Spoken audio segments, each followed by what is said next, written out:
The only thing that I wanted to go over before we start is the spellcasting in social situations, just because it's come up a few times. With the message cantrip, they've definitely removed the verbal component, so I do agree they intend for it to be used more stealthily. But I just have my own way of approaching this, and the way I want to look at it is that the somatic gesture isn't the same thing as the pointing, especially since I don't know if any other spells really describe the somatic component in the descriptive text. But either way, I kind of prefer to limit the magic a bit, as you know. So generally speaking, I don't make it easy for spells to be used stealthily. I would say that cantrips involve less elaborate hand gestures. So maybe you could get one off if it doesn't have like a verbal component, and maybe if somebody makes a distraction or something like that. But otherwise, even if an NPC doesn't know exactly what you're doing, you know, people are aware of magic. They're sort of generally a bit superstitious about it. And I would usually say that there are like light and energy effects from spells as well. But we actually forgot also in the last session that with message you actually need a material component to cast it, and Vakos doesn't have a component pouch. So basically the only way that you could cast it is by playing your loot. So that's definitely not going to go by without being noticed anyway. Hello! It's something I always forget about is the spell focus. I've got to try to remember to ask about it. But anyway, this is probably the last session, but I just wanted to clarify partly for my own sake. All right. So, the last session began with you waking up in Ulkred's recently vacated chamber behind the dead king's court. What happened after that? We fought big birds. Or small bones, most commonly referred to as. Not so big bones now.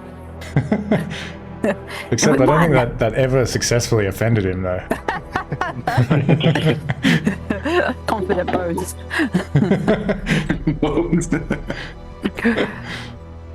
And then we won, and he let us go somehow. Ooh. He even apologized facetiously. Oh yes. Presumably because he has nothing better to do. And we learned about Tokra's past, which I thought was cool. Learned a bit of Tokra's past, what happened, and why he is where he is and not at home with his goats.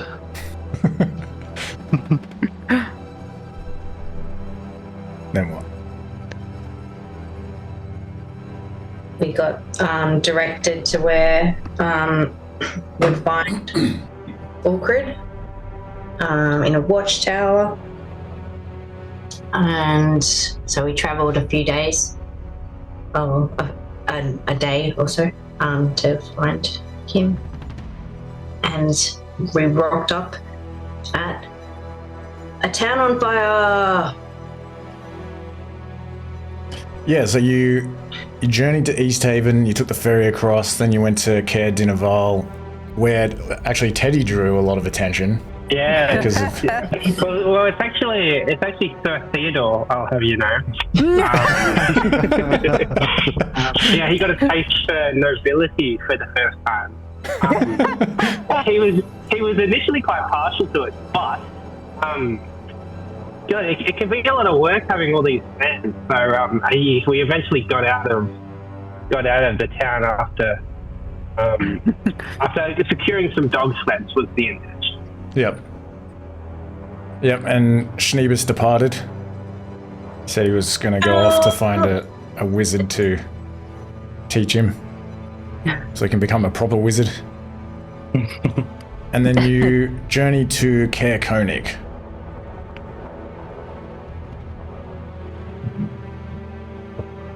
And we heard people screaming and shouting in fear, and the town's on fire.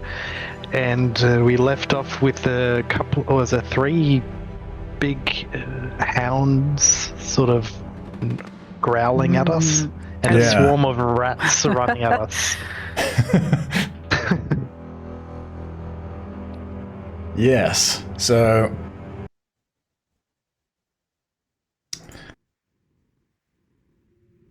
you pass into the streets, into the town, through the sort of broken remains of this old palisade wall. Caer-Konig's a bit bigger than Goodmead. There's probably, you estimate, about like 150 people living here. And the houses are organized in terraced rows that are kind of receding from and ascending from the small bay on the western shore of Lac Dinnershire. Kind of like an amphitheater type of look. And this far north, the lake is mostly frozen over. But the town appears to be in a state of chaos. The shouts echoing and dogs barking and a person screaming, and you see smoke rising from a house or a building of some kind in the northwest part of town, sort of further up the hill. And the ground is a bit uneven as you pass the wall. There's some rubble lying around, and you're not sure exactly where to go, so you dismount from the sleds to sort of have a look around and work out what you want to do. And as you peer into the streets, the dogs begin acting strangely. The sled dogs, they begin like whining and panting loudly and sort of moving around chaotically. And before you can attend to them, you're suddenly set upon by this swarm of rats, which comes rushing out of the town and directly towards you. And they begin like surrounding you and climbing up onto you and trying to bite at you. And just as you're like struggling to get them off, you hear more growling and barking. And this time it's not coming from the sled dogs, but it's coming from a street to your left. And you turn in that direction and you notice that there are some wild dogs a few houses up which have spotted you and the sled dogs, and they begin running at you. So let's jump straight into combat.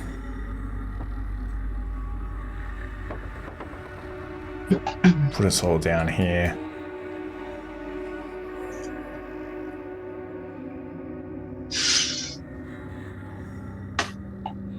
And Teddy, did you summon Ned? You did, didn't you? Yeah, actually, I deducted 10 gold for that one. Yeah, and he was like involved in Yes, he was trying to inflate Teddy's ego further. Yeah.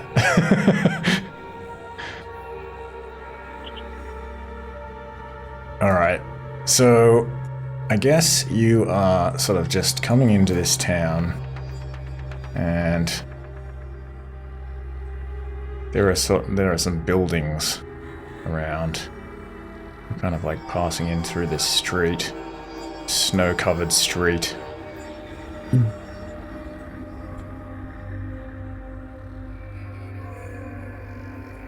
I think there's kind of like a bigger street up ahead. Some more like houses and things up there.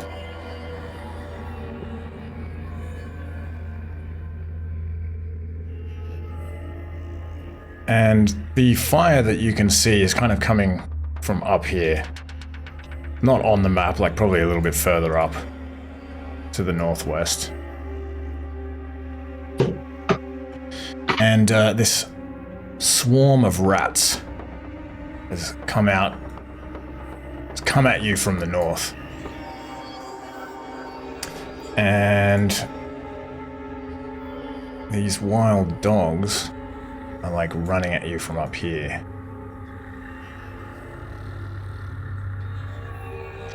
And your sleds are kind of, I guess, just sort of, I don't know how to draw a sled. A couple of sleds. Is that what they look like? Something like that. It works. And the dogs from your dog sleds are around there as well, and they're just kind of running around, stressing out. They begin barking as they can sense these dogs running at you, and also these rats come and like begin climbing up onto you and trying to bite you and everything. So let's roll for initiative. We need those deposits back. Let's roll. Save the dogs for the money.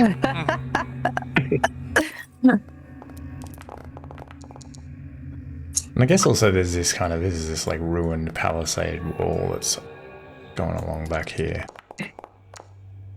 If you can see it beneath all of the dice.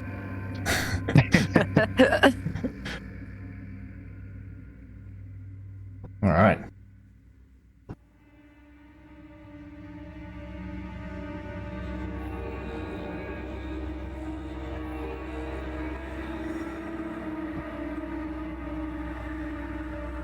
Okay. So this dog at the back just sort of overtakes the rest of the pack. And it's just, they kind of growl and bark, and then they just begin running at you full ball. And as they approach, you can just see that they just look kind of crazed, foaming at the mouth. And this one is just going to dash all the way up towards Wumbo and sort of leap into the air with its maw wide open. You can see its like foamy fangs as it just goes straight for you to try to like bite onto your arm or your neck even. You're pretty short. Ivana.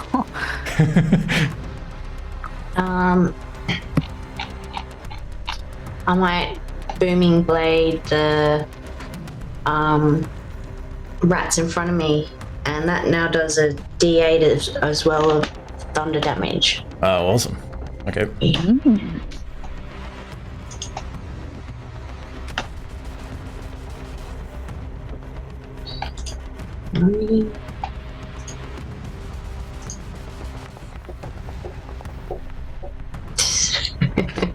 You just sort of swinging this sword at them. They're just crawling up all over you, trying to kick them off, and just can't hit any of them. Vakos. Did you have something else? Yeah. No, just Okay. Okay, can I please bless... I would like to bless Tokra, Vanfield, and Inspector. Ah, I'll cast that. Thank you.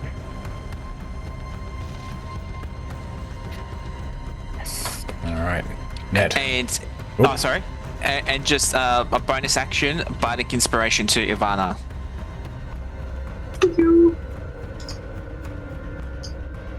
Thanks. And there should be a Bardic Inspiration condition icon if you want to use that, so you remember. Alright, yeah, Ned. I guess he's just like standing here in the snow. Ned will move forward to flank with Wumbo. Okay. And we'll try and like grab some of the tails of the rats to keep them from squirming. King rat. Yeah, actually, like, these things are moving around pretty chaotically. Maybe there is even one of those king rats in the middle of this swarm with all their tails all tied up and everything, just... Wumbo. Okay. Wumbo's gonna consider the two threats, and he's gonna deem the dog more threatening. This is a thought he has while this dog is mid-jump, like... I believe... and I add my bless. Ned is just trying to make eye contact. Like, what are you doing? I got these rats. Oh, yeah. 11 misses. Damn it. Can I... yeah, make an extra attack Okay. with Nick, and then focus on the rats. Alright. That'll hit. normal. Oh, All right. How are you attacking these rats with your dagger? I aim at one particular rat that seems to be more ahead than the others. Yeah, the leader rat. Nice. All right, The Tucker. one with the mohawk? The tough Tucker's looking one. gonna get angry as as our dogs are under threat and say, "We need to kill the dogs. They're scaring these dogs," and just swings at this one recklessly. Although I can't like squeeze past it to flank it, can I? No, we'll just stay here. But you could go through Wumbo. Could go through Wumbo, like, oh yeah, because you can run through ally spaces. Hey, Yeah. Yeah, it doesn't Yeah, cost okay. anything anymore. So you go 1, 2, 3, 4. cool. Let's run. Let's do that. So the path was there through that way. So I guess,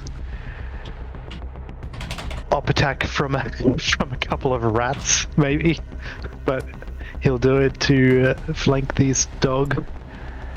I will give you an op attack, but also thanks for reminding me. I would have let you get away with it. Nice. You just step on one of them. Crush it. Cool. Uh, Let's 20 see hits. 20 hits. Yep.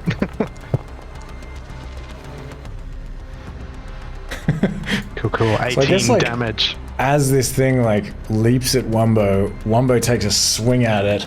It just like, I don't know, like it's is this, how do you move that quickly? I guess like it tries to bite onto Wumbo's arm, but kind of like Wumbo is able to deflect it and then turn around and stab one of these rats that's like crawling up onto him. And you just kind of dive around and take advantage of this dog that's sort of like backing up and just kill it immediately with the maul. Oof. Nice. Wow. Oh, he's really angry. I'm really angry. And I get 2 attacks now, so I can come back here and just take another swing at a rat pile. Rat pile. Ooh. This rat pile is probably dead. It's a 14 hit a rat. 14 hits. Cool. 14 may hit several rats. Several rats as the maul comes crushing down. With 16 damage. Several of them are just like smashed onto the ground, just. But they're not all dead.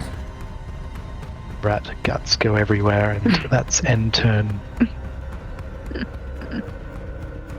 Well, I'm a little bit confused because I must have. Oh, okay. Huh. Is there help action on that rat pile It exhausted wouldn't- now? Yeah, it would be, yeah. Okay.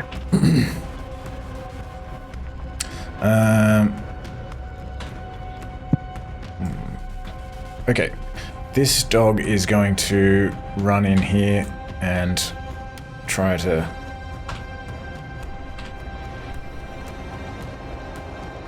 Back up its pack mate, although it's unclear if they even are aware of such things as pack mates or anything like that. Oh, this one is dead actually anyway. They do have advantage because I reckless swing. Okay. As you're overextended, it comes up behind you. How do you deflect that dog as it tries to like bite you from behind as you're smashing these rats? Maybe even like I swing down overhead and sort of crouch down, and it was going for the back of the neck, and it just misses. Well, actually, give me a strength save because even if it misses, this thing kind of jumps up on your back and might push you over. I doubt it, but we'll see. Nope. Okay. All right. This one's also going to come running in, and it's going to. It just like. Yeah, as I was saying, it's kind of, they don't seem to almost be aware even of each other. They're just in this like fury, and it just like climbs over the corpse of its friend, and just runs at you, Inspector Wumbo, and tries to bite you while you're still like stabbing at these rats. But it'll miss, but give me a strength save, because it is also going to kind of step up onto its dead friend and like leap at you. Ooh, I don't need to. Yeah, that won't do it. Wow. So you fall prone, and it's going to attempt to sort of kind of bite at you while you're prone. Oh, I fall prone? Yeah, because oh no, sorry, my bad, you passed. Okay. Ignore me. Okay, good. It doesn't do that. Okay. This swarm of rats is going to, I think, seeing as Ned is on the ground, it's going to occupy Ned's space as they all just like swarm around Ned and just climb up onto him and...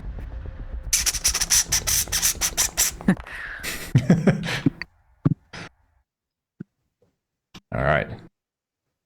But no luck. Venfield. Okay. So I guess Venfield's gonna run straight against the... Now it's gonna pass in between Wumbo and Ivana. It's gonna get in the middle of everything.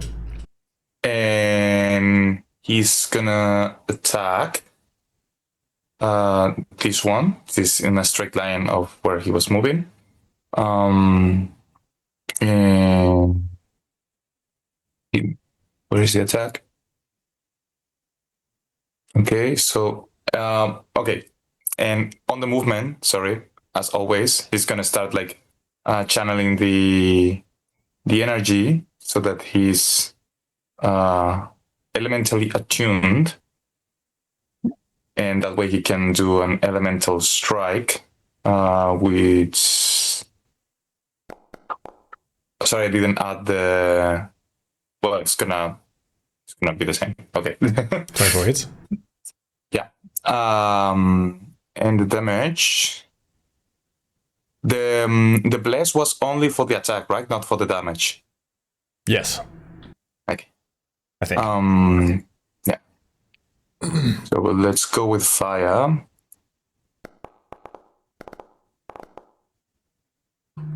Sorry, and keep forgetting. And the D8 for the charge attack.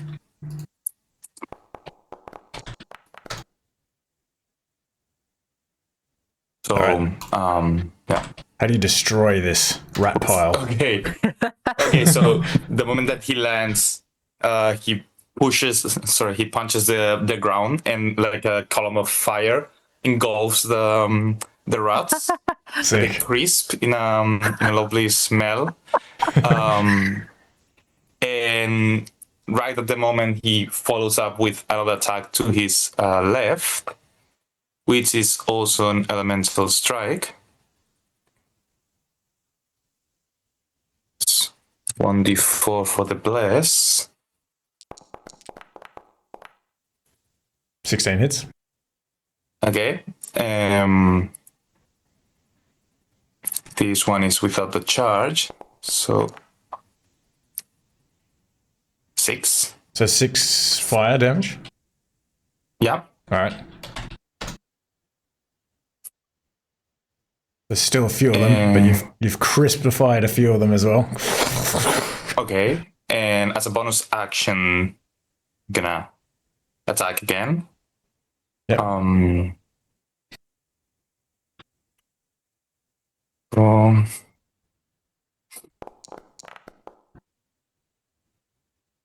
That's it. Okay. And more fire. More fire. It's not dead, but there's only the king Holy rat shit. now in this pile. Just Okay, let's say he's like punching stray rats, like they're like kind of dodging, but he's managing to hit a few of them. yeah. And he's gonna use flurry of blows to deliver a final blow.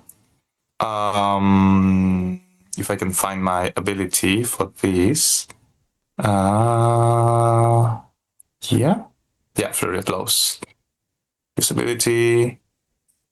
1d4.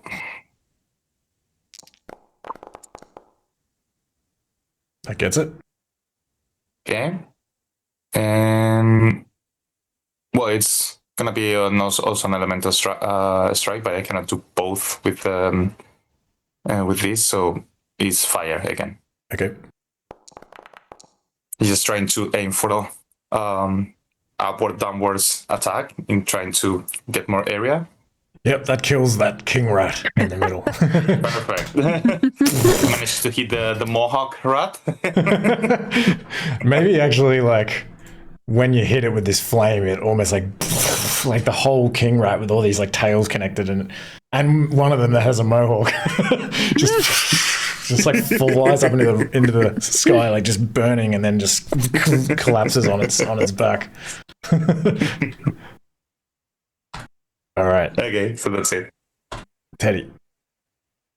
Okay, so Teddy has been cultivating his relationship with Ned a little bit further, and so can now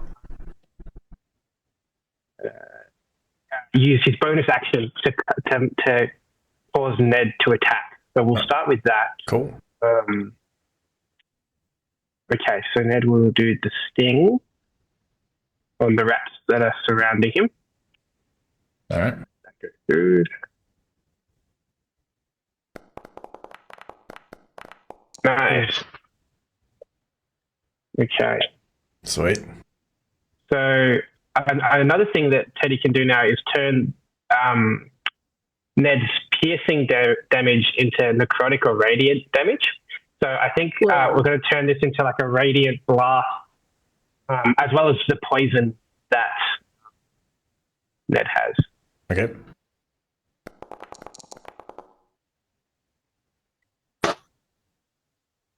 It's not quite finished, but like most of the rats are just destroyed in Did this you roll crit blast. damage? Oh yeah. 1D. No, did it double or no? 2D. Didn't look like it. No, I don't It think so. doesn't look like it Otherwise, doubled, did it? okay, No. it's dead. The whole rat pile just. Awesome. Oh yeah. Okay, and then with my action, I will cast some Eldritch Blast. Actually, what I'll do, is move just to the left so I get a flanking. And because I'm a spell sniper, there's no disadvantage in the melee range. Really? Okay, cool. Yes, quite a good one. Where's that Eldritch Blast?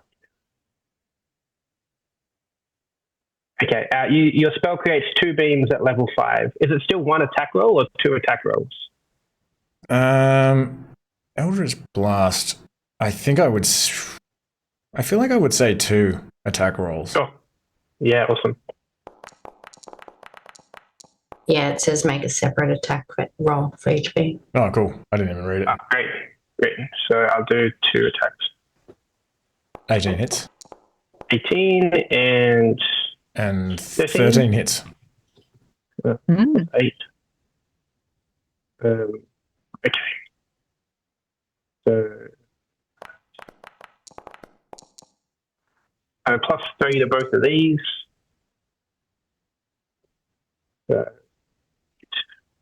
14 total. All right. You take this dog down as well. Whoa.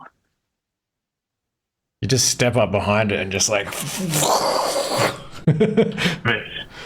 Well, actually, I guess you've got to be holding your focus. I'm trying to get in the habit of remembering people's spell focus. What is your focus?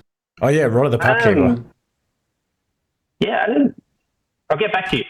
Yeah, it'd be Rod of the Pack Keeper. Oh yeah, it would be. Yeah. All right, Ivana.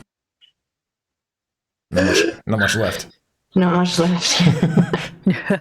I'm gonna push through Wumbo, and then make it there,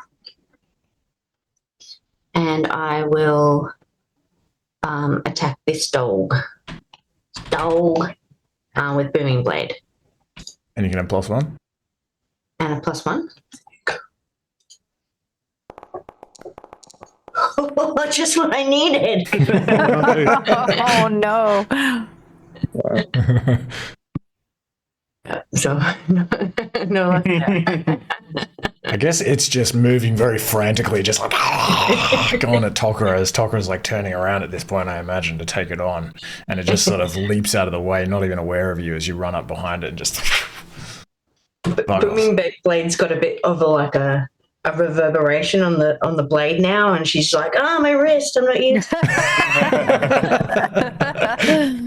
It's like haptic feedback.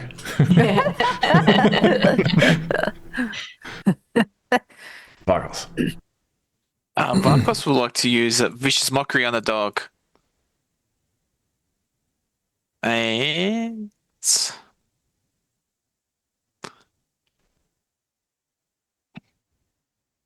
just trying to work if like, does it need to have like a minimum of intelligence? It doesn't, does it? Because it's really like the magic that matters. yeah, insult slice. May the fleas of 1,000 donkeys rest in your fur.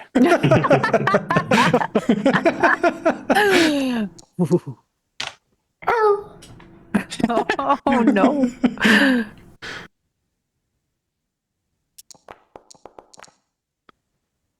Seven. That like blows it back against the sort of stone wall of this house, I think. Just the sheer energy of that of that like musical poetic insult just and it's looking like dazed and confused. Ned. Okay. Ned might just fly. Ned might just fly over here, and maybe just try and pull its ears or something. Use the help action. All right. Wumbo. All right. Finish him. Wumbo will finish. Okay.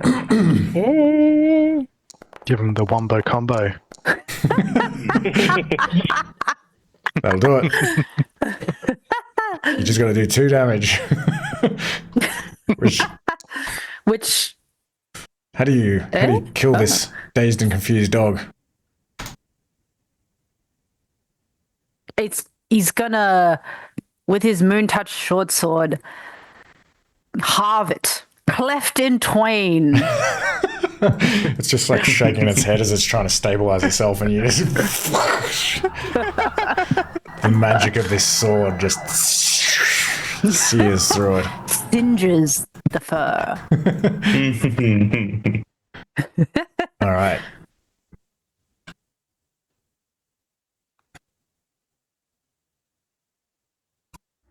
So, you're safe for the moment. But you can still hear like shouting. Maybe you see a couple of people run by just up the street from you. And maybe as you walk a little bit further in, you actually notice that there is smoke coming from maybe 2 other buildings as well, not just the one to the northwest. There's a couple of buildings on fire.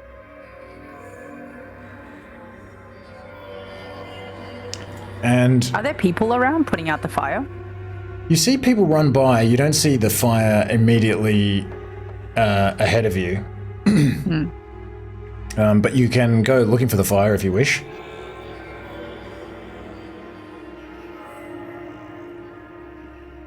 Yeah, I feel like that's where we'd find. Do we hear like gonna say- people? Sorry. You first. Yeah, possibly go to the closest one. Okay. What were you going to say, Benfield? No, I was just considering if there could be still people inside of the building, so I wanted to check if I could hear someone from inside a building or something. Yeah, so you can head towards the closest source of this burning, which maybe it probably is the one to the northwest, up on the hill, I would say.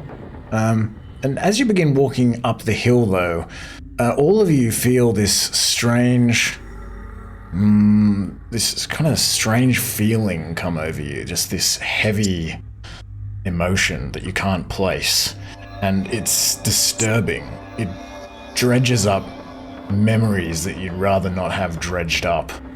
It's very unnerving. So everyone give me a wisdom save. DC for the save is only 5. Wait, are we still blessed? Yeah, you probably still be for a blessed. minute, yeah. Minute? Okay. So the question is that just because it's a Fey ancestry, is that for a frightened effect? Just because that has. No. Okay, just okay. Oh, no. Even with bless. Fuck. I wisdom save. I guess that's what a natty one does. I deserve it. So, a fear effect, where is the feature? Let me just double check. Is it specifically only fear? No, so the phase also charms, like to avoid the charm condition, and Oh yeah, avoid or end the charm condition. there was one with frighten in it, I believe. I can get back to you on that. Okay. For now, I rolled a 13 on that one. Yeah, you're good anyway. So, Tok'ra, you feel what you can only describe as a madness creeping into your mind. Give me a D2 or a D100, whichever you prefer. Go D100. What's that? 65. Okay. Give me another D100. I don't like this.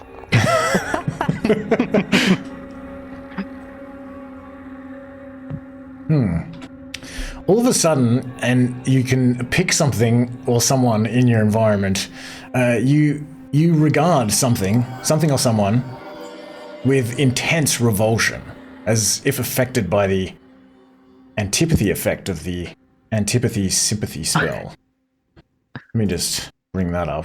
But yeah, you regard something or someone with intense revulsion all of a sudden. You get a very large, bad smell of urine.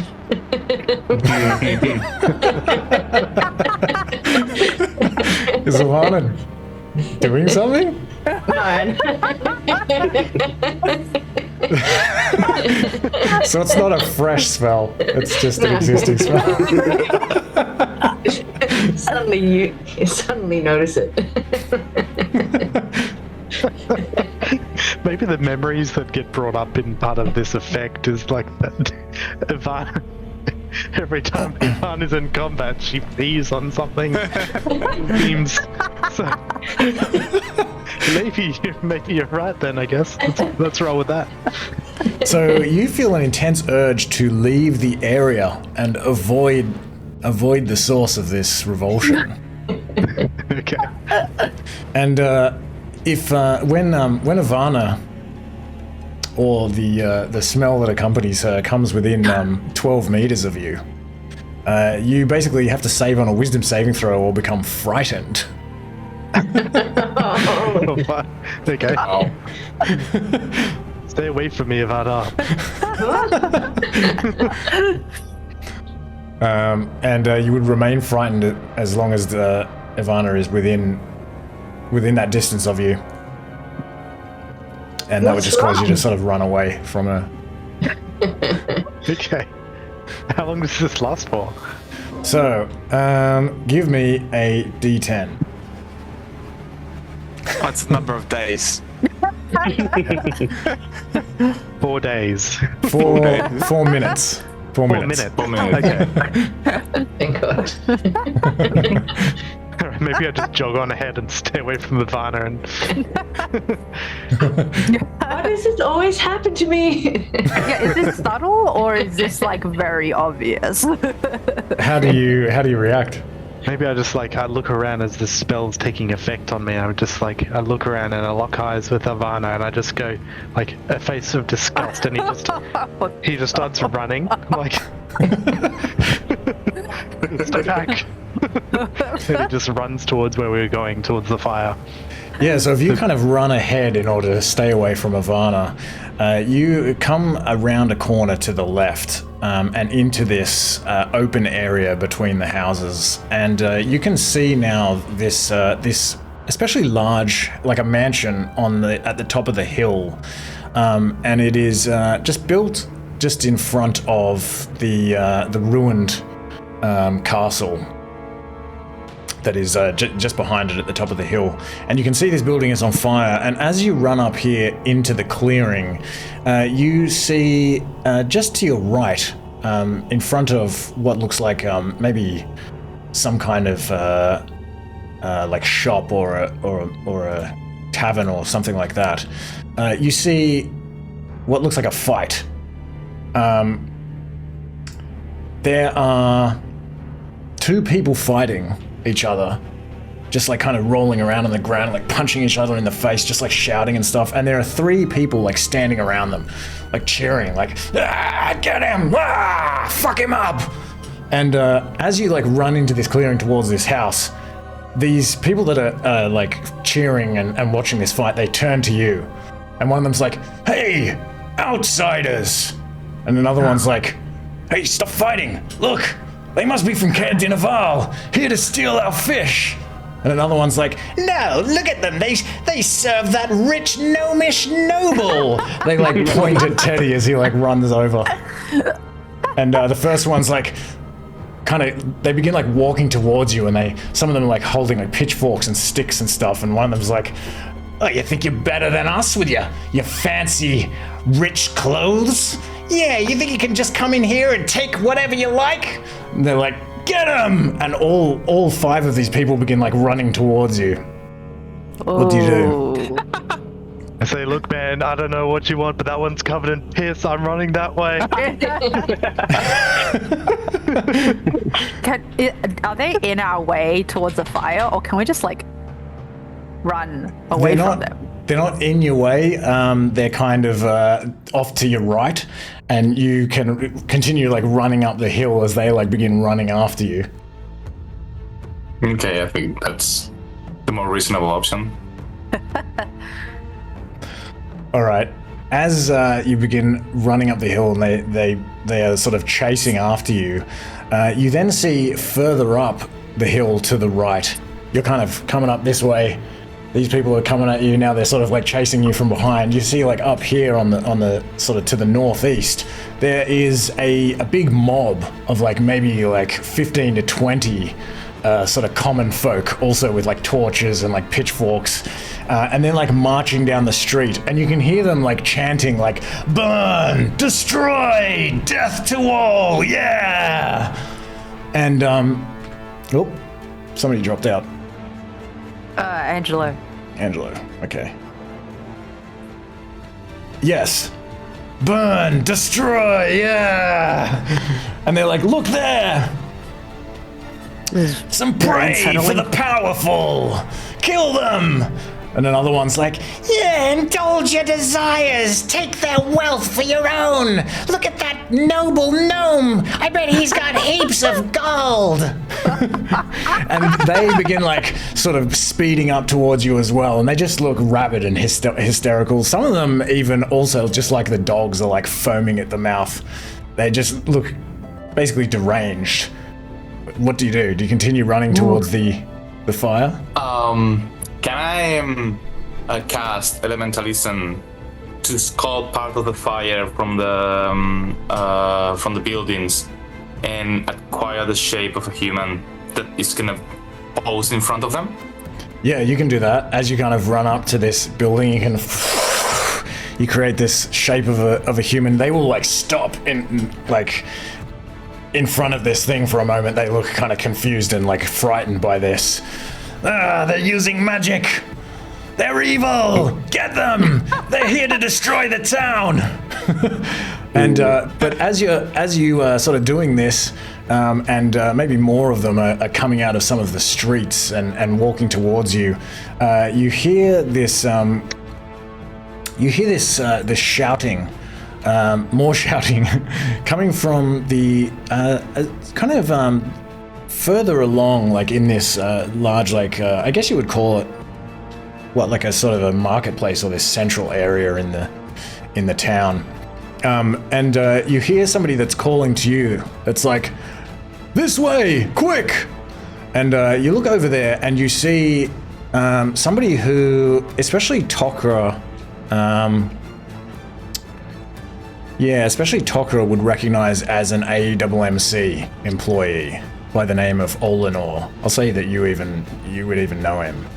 He's like, "Quick, this way!" He like. How does he look? He looks okay. Yeah, he doesn't. He looks a bit disheveled, but otherwise not wounded or anything like that. Not foaming at the mouth. It's not the other Goliath that we know is up here somewhere? No. Jimmy. Yeah, you don't see Jimmy. Okay, I guess we Well, Teddy feels very targeted by these crowds, so Teddy's the first to run over. Well, I tell everyone, he's from AWMC. Let's go. And maybe I'll just run past and maybe like football shove anyone that gets close. Just like, stay away from me. Ivana tries to catch up. They're like, "Don't let him get away." Are they following us still? Yeah, they continue to follow you. They kind of they give this humanoid shape made out of flame, like a wide berth, and you can run over towards Olenor, and he's like, "Quick, Brakior is this way. We're hiding in the inn." And as he says this, he kind of almost like stops himself, and he looks at Teddy, and he's like, "Whoa!" He's like, and even in this moment, he's like, "Incredibly beautiful clothing." You can just say incredibly beautiful. It's okay. "I didn't want to offend you, sir." He like bows, and because of this delay, these people are like catching up to all of you. And as you sort of continue running, he's sort of stunned, and he kind of hesitates, and he's like shakes his head, and he begins running as well. And he's like, "Quickly, this way to the tavern." And he leads you through this sort of town center area and around to the east, away from the burning house when you were running before. He kind of calls over his shoulder. He's like, "Don't worry about that house. They're just burning everything." And you run around to the east, sort of around the bay, and you see this pretty large building, like mostly made out of stone and wood. Couple of chimneys. It looks very, very obviously like it's a bigger tavern than the one that you saw before. It looked like kind of like the main tavern of this town. Actually, Tok'ra, like you also, I'm sure you would have been here. You recognize this as the Hook, Line, and Sinker Tavern. Nice.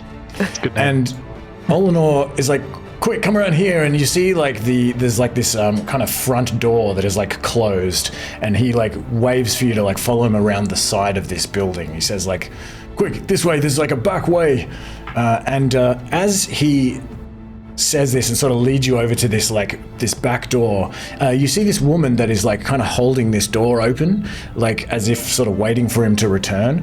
And as he runs over, a couple of these commoners just come out from a street behind him, and they just like grab him and just like start like stabbing him, like shanking him. They're just like murdering.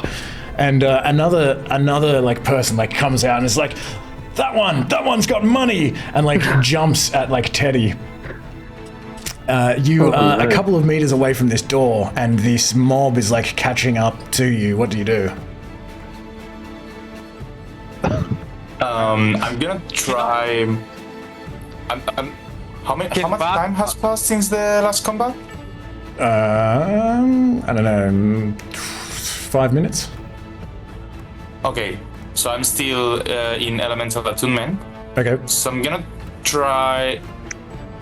Is there like someone like somewhat leading, like the guys yelling to these people or to them? Like, there's probably are they following a there's specific one group at the moment. They're getting pretty close. I think if you make an attack with a spell or something, we'll go into initiative. I think. Because they're starting to like really catch up to you. So if you're going to turn around and sort of, what do you actually intend on doing? Now I was thinking that I could just throw an ice ball of energy or just thunder energy, sort of to push them back, like not lethal, but just since I can push them, I can make them make a Constitution saving throw so that. To resist the push and get 10 feet behind, but I can only attack one person. It's not an area attack. Okay. But if they're in a cone or something, I guess we could say like that. Yeah, they're like that could give us a second or two. Yeah, they're in this like big mob. What does everyone else do while Venfield is sort of like building up this energy? How far was the like 2 meters away? You're like right next to the door, basically. And this woman is just kind of like, fuck! She just like sees Olenor go down, and these like townsfolk that are just kind of taking him out, they sort of look up at you and they stand up and they're like laughing and shit. She's like, quick! She's like holding the door open. Vakos says to Teddy, use the mayonnaise on the floor as you're running. This one hand behind Teddy as he runs, just leaking mayonnaise. I mean, you have to get it out of your backpack, but you can. I guess you can sort of do that as you run. Yeah, sure. Yeah. All right. Can we see running 2 meters? Can we see anything around, like in the ceiling or something, like a chandelier or something that could... Oh no, you're outside. You're outside. Oh, we're outside? I thought we were inside of the inn. Okay. I was just trying to work out, does everyone just go for the door, or because if anyone else kind of is going to sort of do anything, then we'll go into initiative, I think. No. I think we run inside. We're trying to get to the door, but I'm thinking of a way to make it without them catching up to us. Yeah, so like Venfield, you can just kind of like, I'll say that you like blow like several of these commoners back, like they're kind of blown back, while Teddy is like quickly getting into his bag and sort of like pouring out this mayonnaise, and you all kind of like run into this room, and this woman like slams this door shut, and there are a few people in here that quickly grab this like table and like slide it in front of the door, and there's a couple of people also kind of like get some like chairs and things like that, and sort of pile them up, and you look around this tavern. And there are maybe like 10 people in here, and they're all sort of lying around. The chairs and tables have been moved to the various entryways, and this woman kind of comes in. She says, "You nearly didn't make it." She's like visibly shaking, and she looks over to another wall in the room, and you follow her gaze, and you see Brakior. He is sort of leaning up against the wall, like sitting on the ground, and he's got this like cloth around his eye, like just sort of tied around his head. There's like kind of blood like seeping through. And this woman is like shaking and shit, and then she like looks at Teddy. She's like, "Are you? Oh, I'm glad I saved you. Are you some kind of lord?" And like, there's a couple of like children in here. It looks like maybe a couple of families. They all sort of like stare at you with like their eyes wide, like, "Are you here to rescue us?" I am. That is exactly what I am here to do. And to do that, I think it's pertinent to talk to Brakior. If you don't mind, we need that space. They kind of like nod and step back while they're sort of staring at you in particular. And this woman sort of walks over to Brakior. She's like, your friend, he was slain. I'm so sorry." Brakior kind of looks up at her. He sort of like clasps his eye and then looks over at all of you. He's like, "You made it. I wasn't sure he would return. What? Wow! What are those clothes that you're wearing? I know. Look, long story short, the Mayo business has been very good to me. And if you would like to try my product, I have a jug here of premium Teddy Mayo. I don't know if I feel like any mayo right now, but maybe if we can survive this, you could tell me where I can find your tailor. That is just amazing. And at this point, everyone give me a wisdom save as this another wave of this uncomfortable, unnerving energy sort of passes over you, passes through your mind. I realize I have advantage on wisdom save for gnomishness. All right. Gnomishness. Gnomishness. I have advantage for gnomishness. DC is still 5. All right. Yeah, I guess my revolt of Ivana's passed by now. Would have been in 5 minutes. It never ends. Yeah. You're not sure if it's past. You're like, is this feeling, or is this just how I always feel? Yeah. I don't feel the need to run away anymore, but the revolt's still there.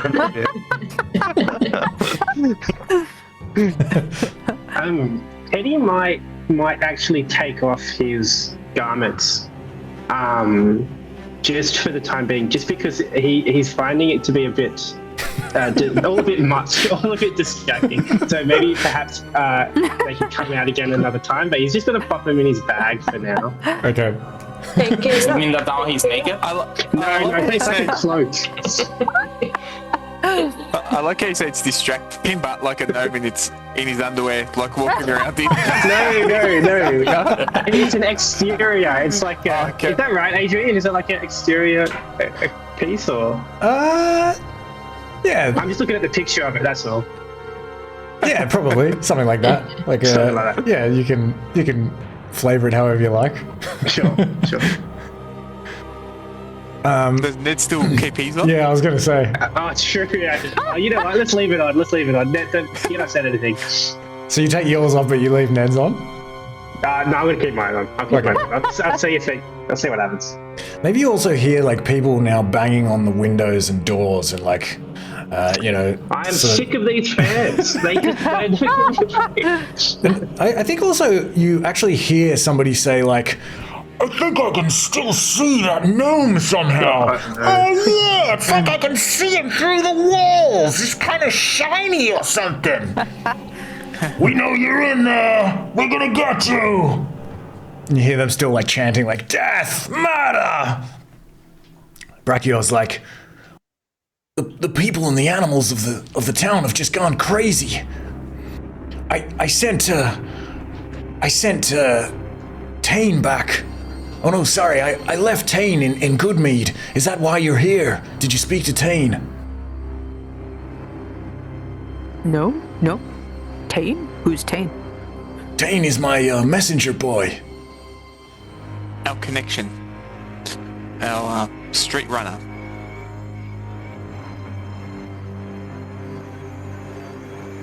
No, we just came directly to here. What happened to you? Apparently, Ulkred is somewhere around here to the north, but you went off somewhere else after you went to investigate those wagons. I hoped you would return, but we found a trail that we could follow up, and it led us to here. A trail. So you didn't find anything? Well, do you remember all the necrotic happenings that have been plaguing the area recently? I think we may have found, I don't know if it's the source, but it's certainly a big player. The source? We found he referred to it as the Dead King's Court. Does that ring any kind of bells to you? No. The Dead King's Court. Yeah, the Dead King's Court. We found it in the mountains, following footprints from some kind of undead army, even. And we ended up talking to some kind of leader or self-proclaimed emperor of these necrotic entities. But not Ulkred. Our understanding is related to Ulkred. It's all connected. He was taking shelter with Emperor Yug. Yeah. It was Emperor Ulkred's Yug. boss we found. Where Ulkred gets all his power from is this Emperor. Though I apparently see. the doings of Ulkred are of his own, I think it's what I gathered. But you He's you your didn't. stepbrother. My what? Your stepbrother. Oh shit, you're just spilling that beans right now. My stepbrother. What are you talking about? Yes, I am your stepbrother. That seems highly unlikely. Half brother, I mean, sorry. My half brother. Yeah. What? What are you talking about? Ulkred, you mean? Yeah, sure. Your father fathered a son with a lady in the, is it Red Horse tribe or Redhead tribe? Redheads. Redheads. Yeah, The Reghead tribe. Redhead. Yes. My father. When? And it's Ulkred. About 30 years ago, I guess. How old's Ulkred? Plus about 9 months. How did you come by this information? Where did you get this idea from? He's trying to revive his mum, who died, and that's why he has a bit of animosity towards the family because she wasn't really supported or recognized. A bit of animosity. Just a bit. He might come around. He looks like pale in the face. Well, he looked pale already, but he visibly pales even more. This is a lot to take in. And, I mean, my father did travel a lot when I was young. But this is... You're saying he cheated on my mother? They're, the spell he's been tasked with reviving her with those diamonds is not what he thinks it will do. It's What do you mean? We don't know what will happen. It's probably a lot worse. Did this dead king... It's some trick of his. Well, I believe so, yeah. Right, we think it might create some kind of monster will be released. Something like that. And so you didn't recover the diamonds then, I take it? No. But we're here now. Sorry. We're here for them. A monster. Yes, well, Gefren and Teethgrinder actually sent word for our help. Well, for your help. They, I'm sorry, this is a lot to process. They, as you know, they went to Bryn Shander to attempt to lure you, Ulkred. But when he didn't show, because I guess he was attacking those wagons that you investigated, they said that they spoke to a contact. This is what Tane told me, by the way. Tane followed them. He was with them. He went into Bryn Shander. They asked a reghead trader there if they knew anything about Ulkred, because after all of you brought back the evidence, or most of you, from Ulkred's cabin, that he had something to do with the reghead tribespeople, and this trader said that indeed there was somebody who fit the description of Ulkred, who'd grown up in this very town in Caer-Konig, but that he hadn't been seen for some time. And so Gefren and Teethgrinder, they came here with the AWMC warriors the day before yesterday from Bryn Shander. And they took Tane with them so they could send him back to inform me if they found anything. And according to Tane, when they got here, someone had gone missing. There was a fight broke out. The animals were behaving strangely. But they asked around and nobody had seen Ulkred for years. They spent the night looking for him, and eventually they turned in at the Northern Light Inn. And soon after midnight, the next day, one of my warriors who was with them spotted Ulkred, if you can believe it.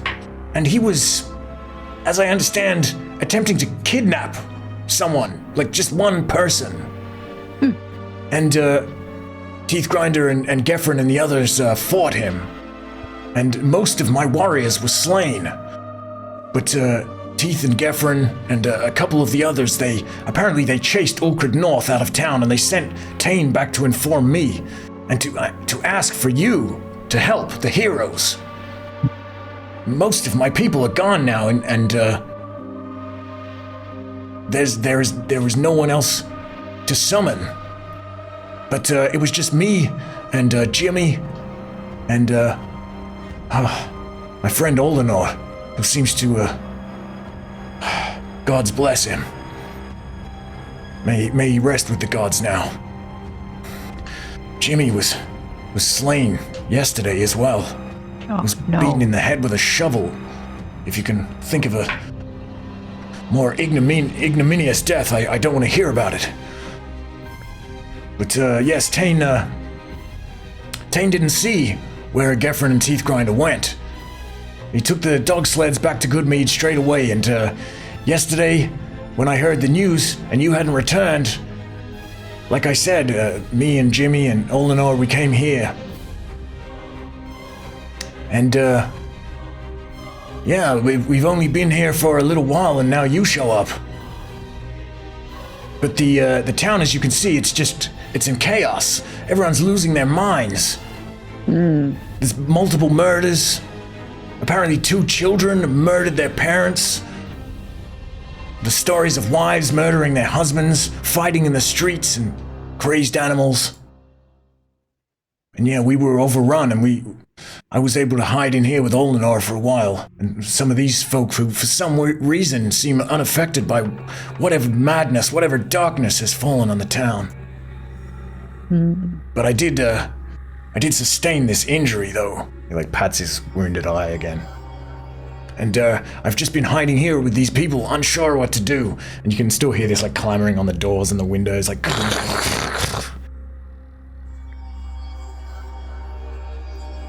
What is your plan? For now, while he's speaking, I think Ventus is gonna try to reinforce. If there's, do you think that they need reinforcement, like the doors and everything, so that they can hold the maw out? Yeah, I mean, So I could use my carpentry skills. Yeah, you could, yeah, I mean, I feel like they're definitely kind of smashing on the door. Maybe even there's actually an axe coming into the door at this point, beginning to chop at the door. And you probably also hear somebody say "Get the torches, we'll set them ablaze!" Actually, I don't have carpentry, but I do have smith and masons too, so I guess I can do something with that. Okay. What do you do? I try to find metal rods and things that I can use to try to make a quick upgrade, not upgrade, but like maintenance on the go of the hinges and all that, just trying to make them hold as long as we can while the rest of the group speaks. Okay. But I guess, like, from the door, he will say, I don't think we're gonna have much time here. The building will hold a little, but not forever, so we have to look for the cause. The woman that let you in before, she's like, my name's Ali, by the way. I'm one of the owners of the Northern Light. Oh wait, sorry. This is yeah. She's like, I'm one of the owners of the Northern Light Inn, where your friends were staying. And I've lived here all my life, and I often frequent this the hook, line, and sinker. And I happen to know that there's a way out via the basement. There's what do they call those things where, like, you know, you put like casks, like barrels, you deliver them sort of through this like hole in the street? Cellar, yeah. It's just like a cellar. Cellar. Okay. Yeah, she's like, there's a way out, Look at that trap out the door back. for the cellar. Yeah. It's Like like that a trapdoor. butler's pantry. That's called like a tornado. Yeah. Oh, like a dumbwaiter. Yeah, No, I don't mean like that. I mean like it's like yeah, there's like a cellar, and then outside of the tavern there's kind of like a, you know, like maybe two like a doors hatch that on the yeah, outside. like a hatch, and you can sort of deliver like casks and things there.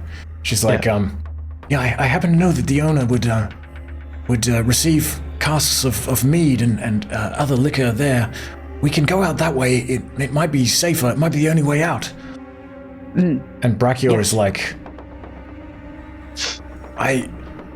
he's like, one of these fine people here was telling me about this watchtower that's to the north. I was asking them if they knew if there was anything out there where maybe Ulkred could have fled to.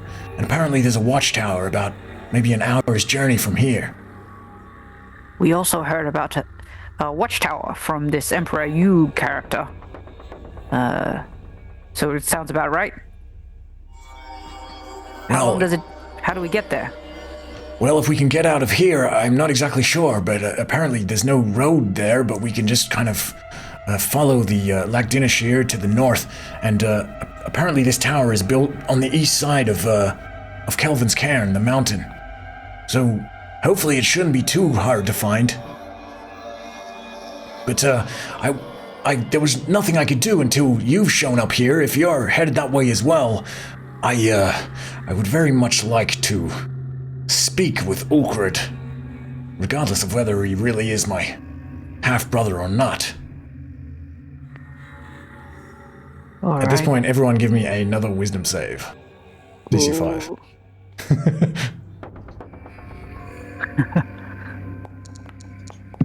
Wisdom.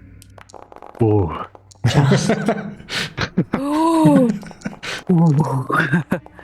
It's 2 natural 20 wisdom saves. I Hey. think I can fail it, even with a 1. I have failed. Really? So wise. Oh no, you could fail it if you got like a 1 or a 2. Got a +6 to wisdom saving throws. Oh, why? Yeah, I've got a +7 to strength save and +6 to con. We're getting... Wait, so how do you have +6, Ivana?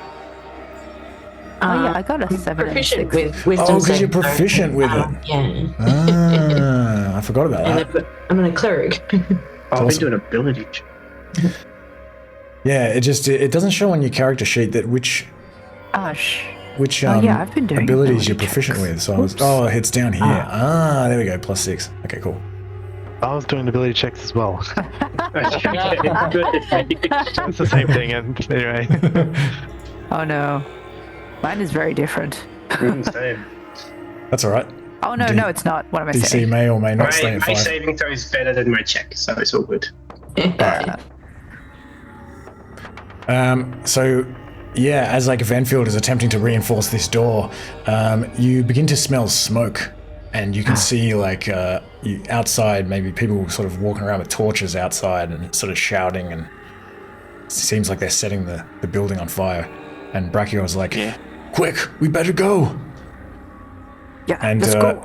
Ali will sort of lead you to where she knows the cellar is, and you can head down there and walk up these rickety wooden steps and open this cellar door kind of cautiously and look around. And you see somebody walk past, but they don't notice you. They kind of walk around to the other side of the building. What do you do? Let's go north. Yeah. Can we hear anything? Is it safe to emerge? Yeah, you can like wait for like a moment to emerge. You hear this like trudging in the snow, and people sort of calling out to each other. They seem like they're on the other side of the building predominantly. Okay. How thick is the snow? We just want to run. We don't.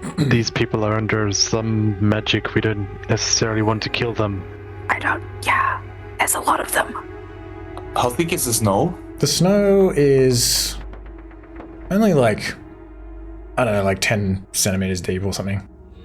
Okay, so we are actually touching the ground, so to speak, just with snow. Yeah. Okay, so then I'm gonna use Tremor Sense to be wary of my surroundings. All right. Yeah, you can, in that case, know exactly when everyone is around the other side of the building. And Brakior kind of says to Ali, do you have somewhere you can go? And she says, I'll lead these people. We don't want to go where you're going. If you are going to fight this necromancer that you talked about, I'm going to try to take them north through the buildings to the ruined Caer, and we'll leave from there and try to head back, maybe to Caer-Dinaval or something like that. And he nods to her as you all sort of leave the building, and they run to the northwest up the hill, and you sort of head to the sort of northeast, like following Lektinashir. Before they go, Teddy, do you think we should give these people our sled to take back? Ooh.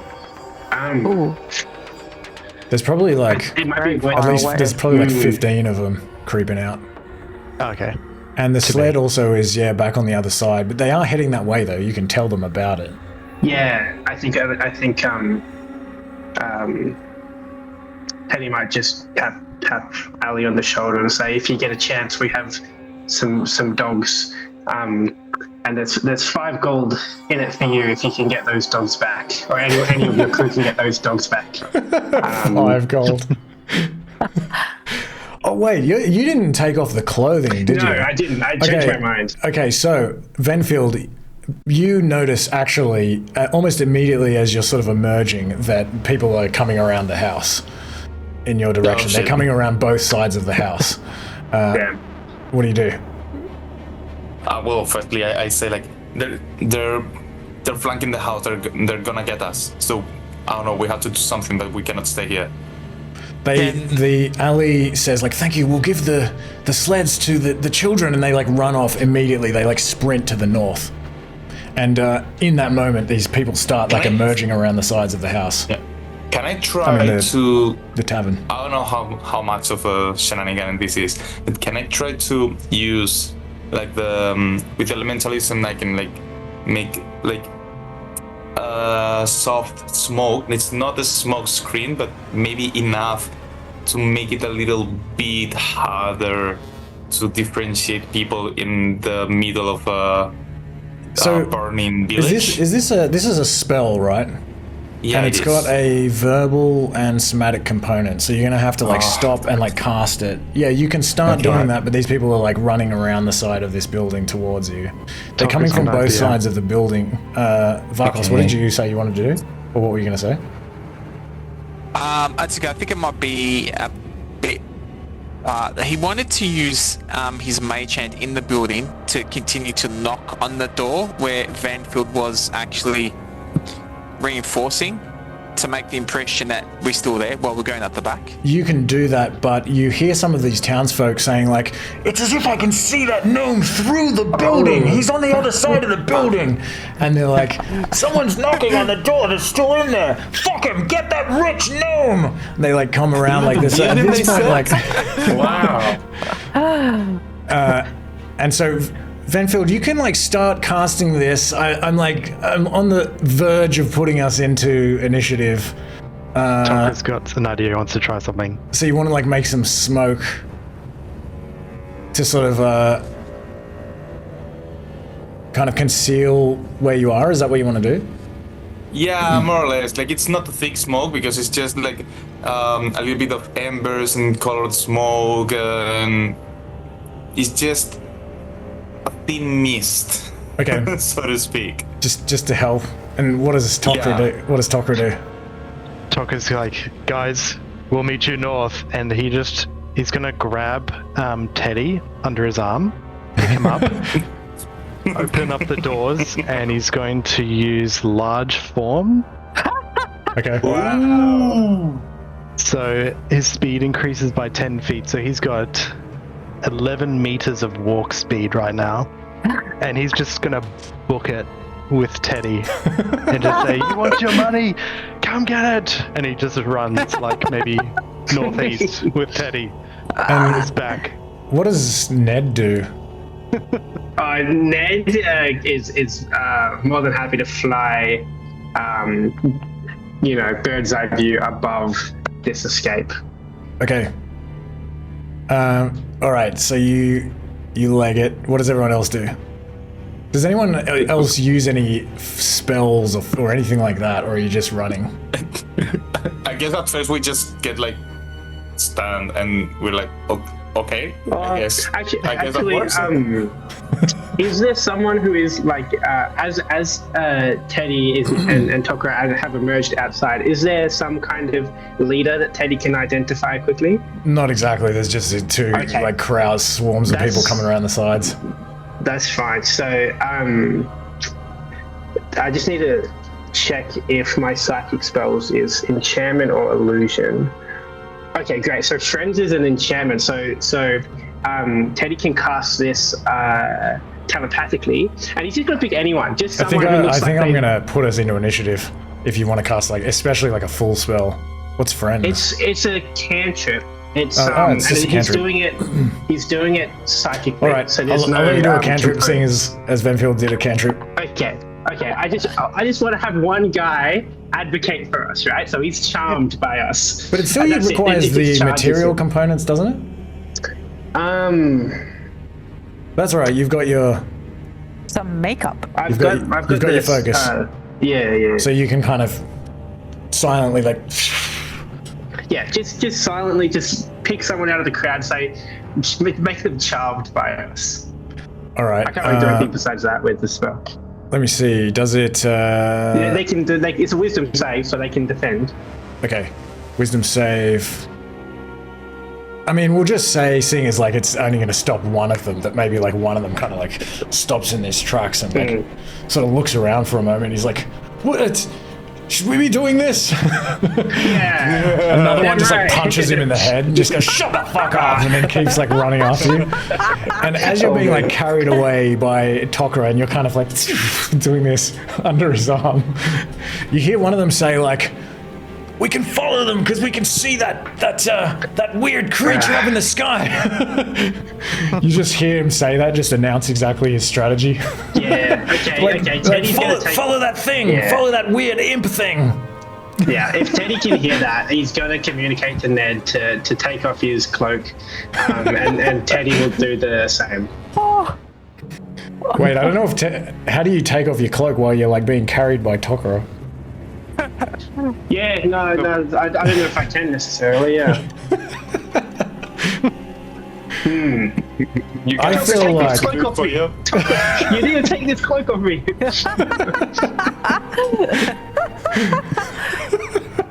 What do you do, Joker? Do I try and strip you while I'm running? Just... Can Ned help? Oh, God. Yeah. My thought was I could just outpace them with my speed if I just run for long enough. They can't run as fast as I can. True, but not everyone else can run as fast as you, though. No, but yes. If I'm heading sort of northeast and I know where they're all going, and I say, like, I'll meet you guys there, and I run in a different direction in the hopes that they all chased me and Teddy, and then lose them somewhere after a little while. Because, you know, there's an hour distance between where we are and the Watchtower. Yeah. So I've got an hour to run sort of that direction. Hopefully they fall back a bit, you know, they can't catch up to us. And how long does your enlarged form last for? 10 minutes. I think 10 minutes is probably still enough to enact that plan. That works. They can follow Ned and Ted. They're sort of drawn to their outfits, and also Tokara, who is now like sort of towering like higher up, is here to follow. They follow you guys out of town, and everyone else can get away. And I think eventually you can lose them in the snow. They can't run as quickly as you say. So that should ultimately work out fine. Cool. Good plan. Tucker becomes a large, so he was 8 foot before. I don't know how tall he gets to while he's in large form, but just a giant Goliath running with a little gnome through the forest.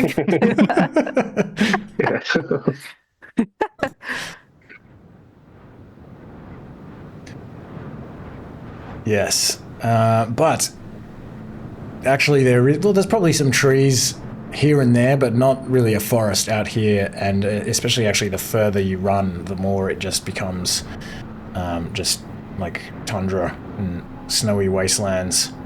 But yes, you can all lose this mob, and as I'm running, I'm sort of checking to see if I can see them and catching up. Once I lose track of them, I'll sort of start heading more northwest if I was heading northeast, so to sort of like head back towards where I got the instructions of where the Watchtower was. All right. Yeah, I mean, like, you also know where Lacdinashir is, and so you can sort of, and also Kelvin's Cairn is just this big mountain that is just looming directly to the north, and so you can orient yourselves pretty easily. It's like a 300-meter tall mountain, and wow. It's just like freestanding, and there is this deep river valley to the east of it, where this like river kind of passes into Lacdinashir, and you can sort of head back in that direction and meet up with the rest of the group there. And as you meet up with them, you can hear the unusual howling of wolves in the distance. There's like lots of howling coming from like different places. It sounds strange, like anxious and continuous. And everyone give me another wisdom save, and this one, the DC is now 8. Oh.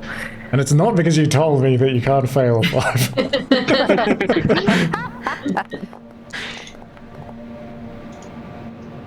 Oh.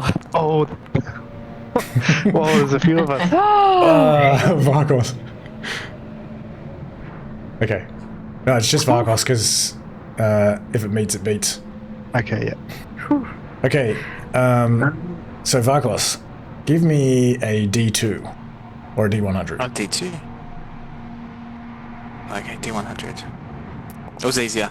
That's default. The other. All right, 42. Okay, and give me a D100.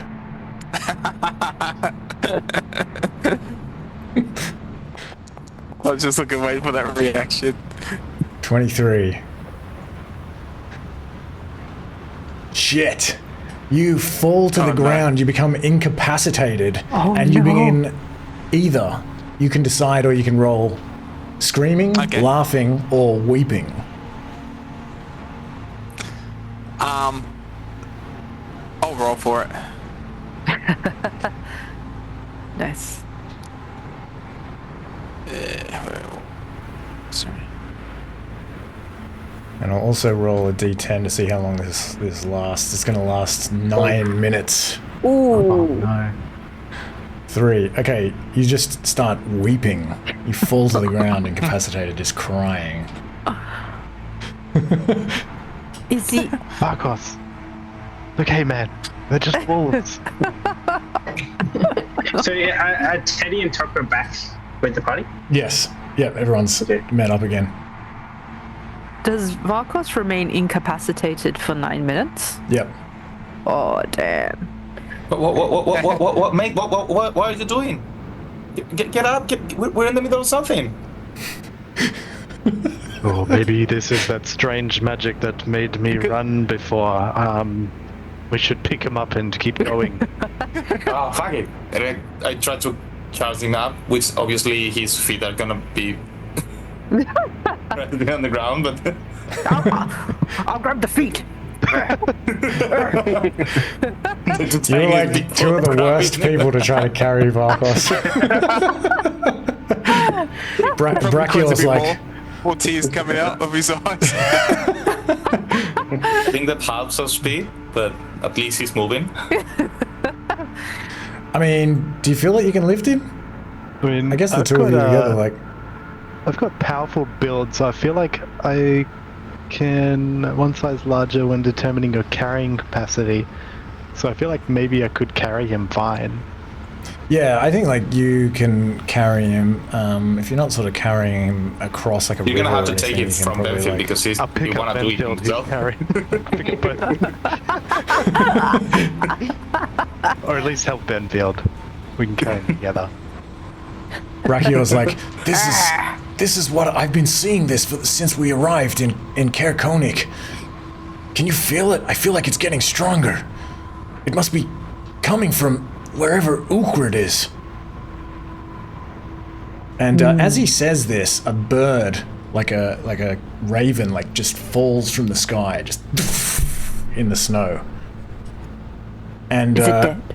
yeah, it's like kind of twitching and like dying. And you look up. You look up. And Ned, as you say this, like Ned is just like standing there, like. You look up and you see there are like birds like flying around in the sky, like chaotically, kind of like bumping into each other and like attempting to like claw at each other in the sky. Maybe like another one like falls from the sky, like lands on the ground. And after that happens, let me see.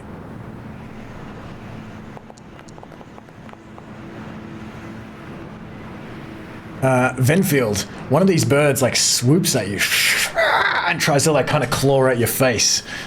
Give me a dex save. See if you can, or it depends what you want to do to try to get away from this thing or to deal with it. Yeah, dex save is okay. I guess I just like try to redirect its movement. Okay. I thought you were going to say use Vakos as a shield, like hide behind him. Unfortunately, this thing is still able to kind of scratch at your arm and gives you like one slashing trying damage. to carry Vakos is a bit difficult. Wait, are you still carrying him, or did like Tokra sort of take him? I'm trying. Apparently, Tokra is doing the most of the. Oh yeah, okay. So you're still kind of like helping. I'm convinced that it's me. All right, and let me just roll again. Wumbo, now two birds fly down, two ravens like rah, kind of dive at you. So give me a dex save. Depending on what you want to do, of course. Dex save pretty good for you as well. I'll roll out of the way. Dex save.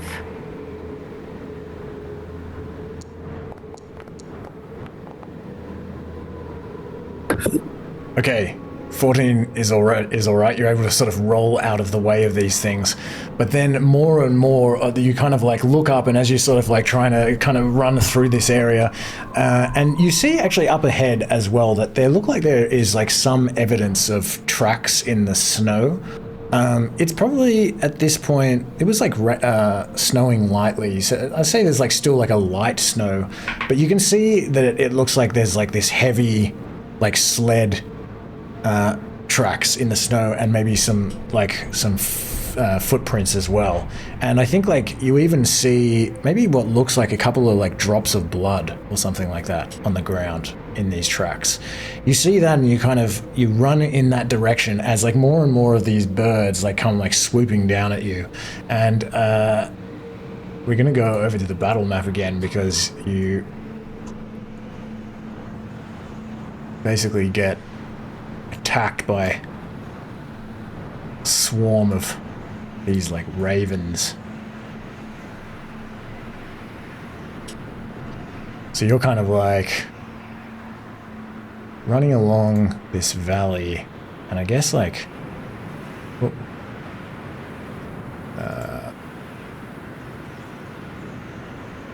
this is like kind of the bank of Lac Dinashir here, and yeah, you can like see these tracks up here, sled tracks. You realize actually you've kind of been following them along the whole time, but they've just been like partly obscured by the snow. And there's maybe like a lone tree like here, and a couple of rocks and things.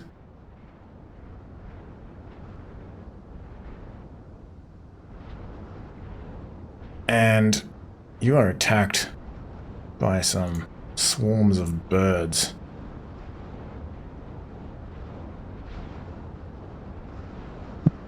Swarms of ravens.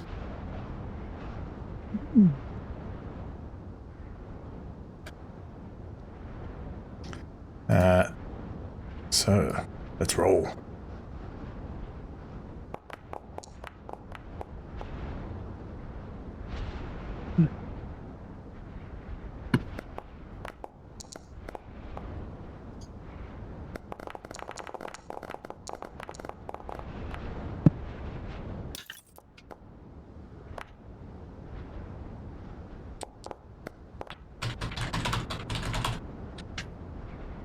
I disconnected for a second. We were running initiative, right? Say again? We were doing initiative, right? Yep. Sorry. No. Okay. This flock of ravens is going to come swooping down, just like this big cloud, directly to Venfield, and they begin like kind of swarming all around you. They're going to actually occupy your square as they begin like pecking at you. Okay.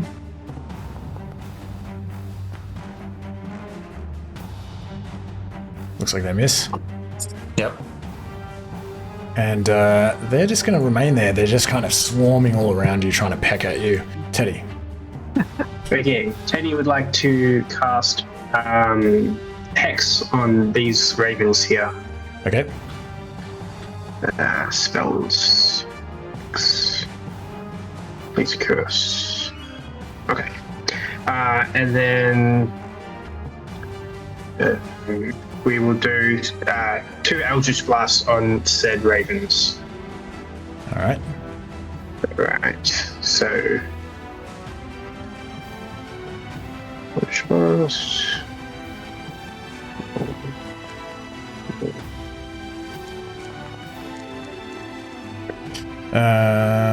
Hold on. What was it? 21? 21 hits? Wait, what's happening? Hold on, I'm getting confused. Seems like there's a... Is that 221? So 2 separate attacks, is it? Correct, yeah, so 2 21s. Okay, yep. Give me 2 lots of damage. Okay, so these are plus 1d6 with the Hex. Alright. That's 1. And I've included the plus 3s now, so they're automatically in there. Awesome. So 17 total. You blast this swarm out of the sky just as it's like flying towards you. Perfect. Okay, Ivana.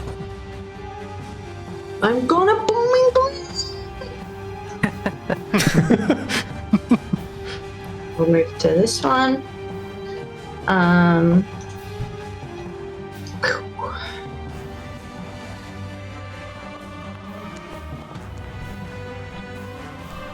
16's a hit.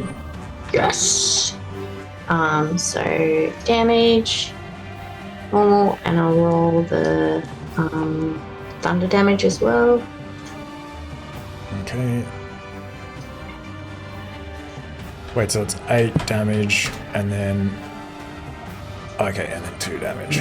Sure. Alright. Several of And these if they ravens... move, they get the boom effect. Okay. Yeah, several of these ravens kind of fall from the sky around Venfield. There's only like a few remaining here, just sort of swarming around him, crackling it with energy. I guess technically they're moving, but they're not moving from their spot, so...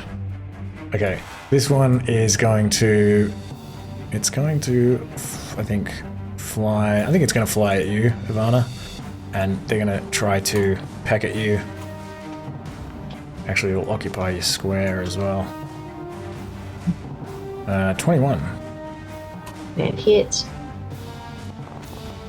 They do 4 pecking damage. Wumbo. Alright. Wumbo is gonna attack these guys here by wildly flailing his short sword above Venfield's head. Okay. That'll do it. Okay. And plus the sneak.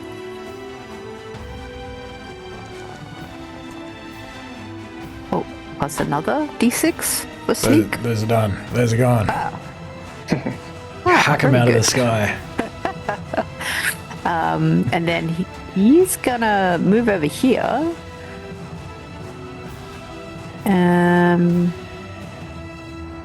Here. And try and dagger a few. Alright. Maybe. Oh, sorry, that wasn't meant to be with advantage. Okay. That still hits. Still hits? Okay, sweet. Oh yeah, they're both the both same. They're both the same. Alright. I was like trying to work it out, like. Okay. Another 8. Okay, enter. Alright, Venfield. Okay. I guess. Yeah, those guys are within reach. Because if I move from this spot, I'm gonna get opportunity attack from the ones that are on top of Ivana, right? Yeah, you think they might see you turning your tail and moving, and they'll take advantage of it. It's a risk. Okay, then the first thing that I'm gonna do, well, I did it while the other turns were were happening, because I have to do it while I do the initiative roll, but just like recovering the points and all that. It's an ability. But I'm gonna enter again the elemental attunement, because I assume that the 10 minutes are long past. Yep. And with that, I'm gonna make my first attack to the flock of birds that are on top of Ivana. Alright. Which is not gonna go well. Are you using your focus points up when you... Oh, that's what you were saying you were recovering with the metabolism. Okay, awesome. Yeah. Yeah, 7. But that one doesn't hit. Yeah, and that one doesn't hit, so the extra attack gonna go the same way. So let's say that he's just throwing fire punches and the first one just misses. 14 hits. And 14 hits. Punching birds out of the air. Yeah.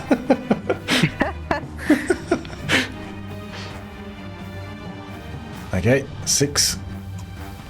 Is he alive? Still a couple of birds. Okay. Then bonus action for another elemental strike. Just punch in the air. What was the element you were using, sorry? Fire. Fire. Sweet.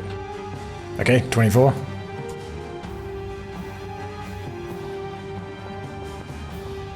You punch the last of these out of the sky. Out of Ivana's face, narrowly missing her face. With these like flaming And fists. this is something that I'm not entirely sure. In the flurry of blows allows me to make 2 unarmed attacks as a bonus action. That last one was the bonus action, so with flurry of blows I could do another one. I can move in between, right? Because I know that I can move in between extra attacks. I don't know if the 2 unarmed attacks of flurry of blows counts. I'm not as... 100% sure either, but we'll just say that you can this time. That's fine. Okay. Then I guess he's just gonna run here. Alright. Which is 10 meters. Yeah, So 10 feet.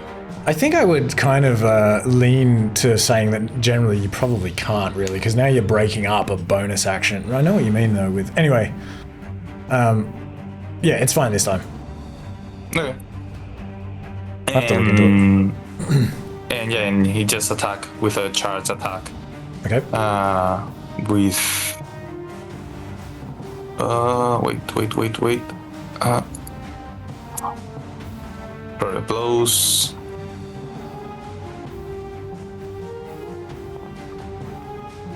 Oops. 8 misses. Oh, fuck. But in any case, they have to make an...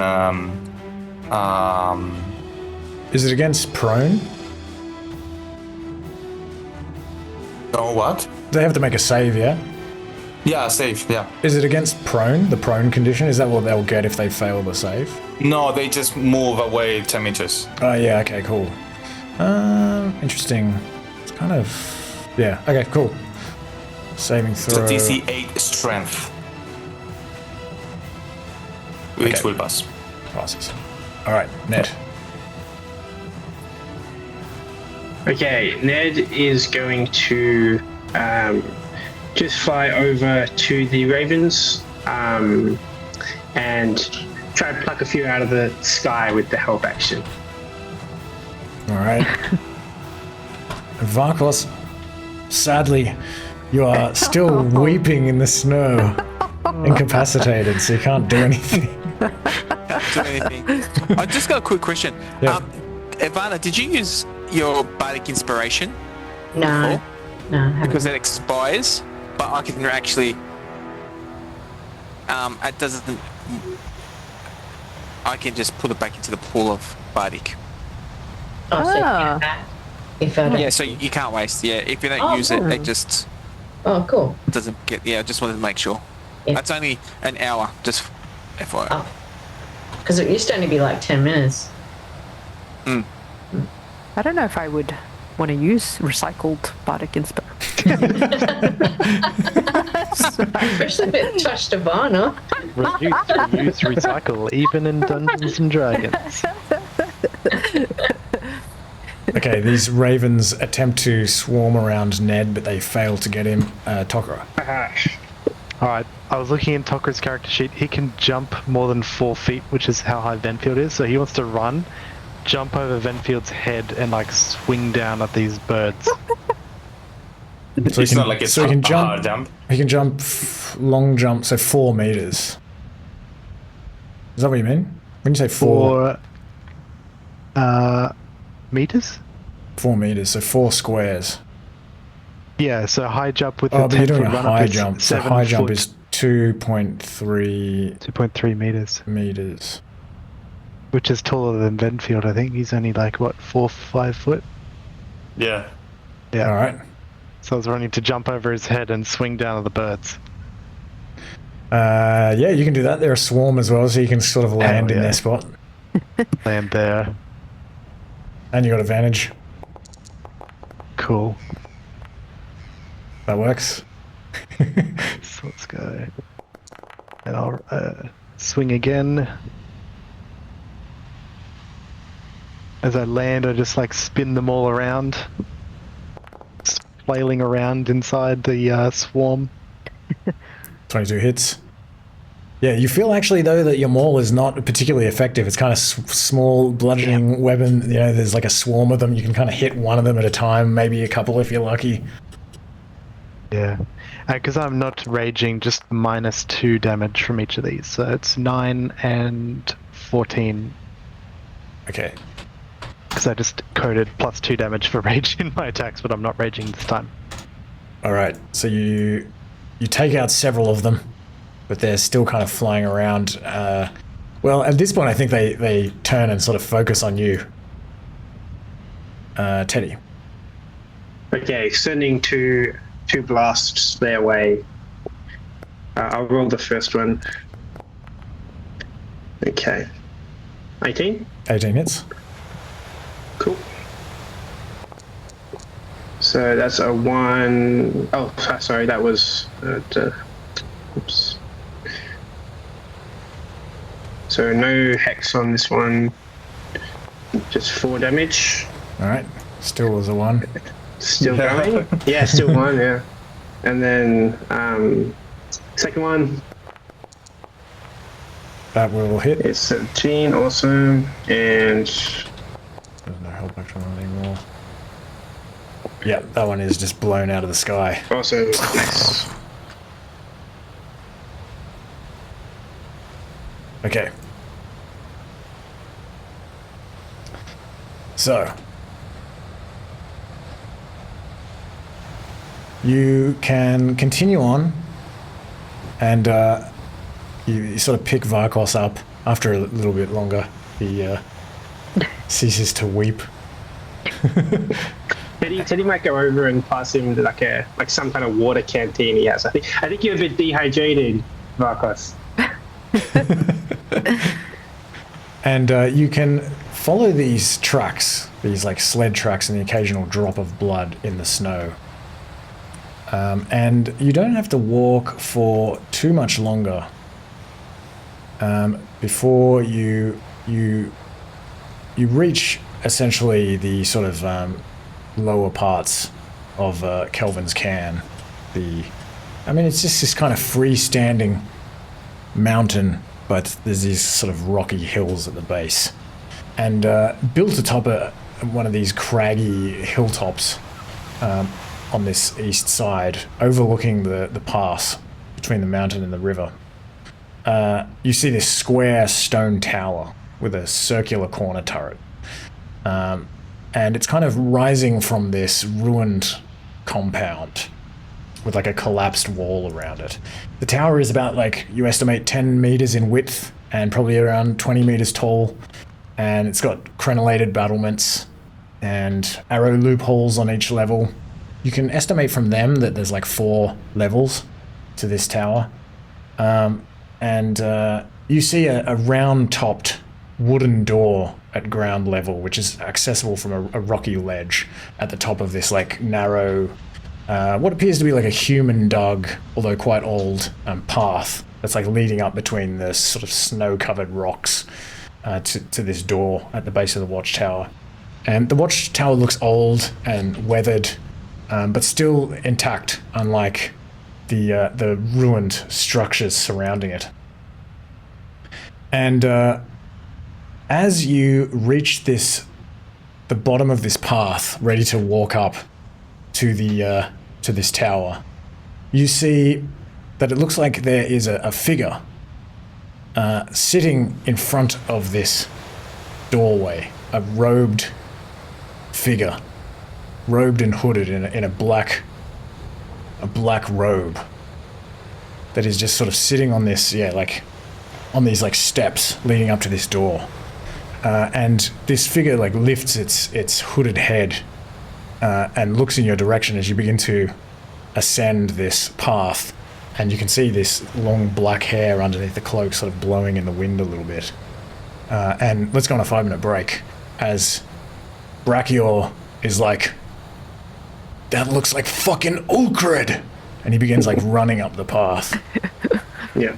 Can I just say one thing? As we're walking up, Teddy would like to kind of walk over to Tok'ra, or get near Tokra and kind of slide him the potion of Hill Giant Strength. I think it's a bit wasted on me. So that's, we can move that from my inventory to yours. Thank you.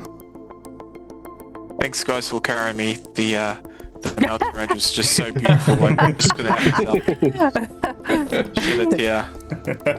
Make sure you rehydrate. You've lost the fluids. Yes. I bet you'll write a Thanks, great Teddy. song about it. I don't know how words can capture these. This mountain range, but I'll write it in Ulkred's blood. Brakior runs up this path towards this robed figure that is sort of slumped in front of this closed, arched wooden door at the bottom of the tower. And you follow him up this path, and you see that it is indeed Ulkred. And he is sitting in a pool of blood. There's a deep cut across his face, and as you get closer you can see that he's clutching also a massive wound in his stomach. And Brakior runs up to him and he's like, "Where is Teethgrinder? Where is Gefren?" And Ulkred's like, "You've come too late." Oh no. Brakior's like, "You pitiful villainous bastard! You've taken everything from me! My family, my people, my diamonds! You tell me right now why I shouldn't just kill you and be done with it." Ulkred's like, "Do it! I don't care." "You don't care? All those lives you've destroyed and you just don't even care?" "All I wanted was for our father to accept me, to care about my mother, and to give me a chance at life. And you and your brother had everything, and he left us with nothing. You could have come to Haktar, or to me. You could have found another way. But by then, Mother was dead, and you were oblivious, privileged. You never questioned who you were, and I hated you all so much for it." Brakior grits his teeth and he lifts his weapon. Ulkred's like, "Do it! I'm alone now anyway. Yug tricked me. I see now that he had no love for me either. And my mother, jeez, I don't know what she is. I don't recognize her. And she did this to me." "You sniveling weakling, do you think that I should pity you? You deserve this, all of it." And he looks at all of you. He's like, "I'm gonna kill this wretch if you don't stop me." He's your brother, your only family. Ulkred could never be an Androma. He turns back to Ulkred. "You could never be one of us. You're nothing." And he draws his blade back, ready to kill Ulkred. If I know that this is not my problem, but it looks like that mentality is what drove your half-brother to seek help elsewhere. That you will think that he's undeserving. Have you thought maybe you should prove him wrong? Do you think that it justified him killing my father and my brother? Killing all of my people? Not at all, but I don't think that justifies you thinking little of him. What do you propose? Look at him. He's probably gonna die anyway. We can't have him roaming about. Who knows what he'll get up to? Do you think he's learned his lesson? Ulkred's like, "Just do it already." The decision is not ours to make. But I would like that if you use your force against him comes from a place of pity and not of hatred.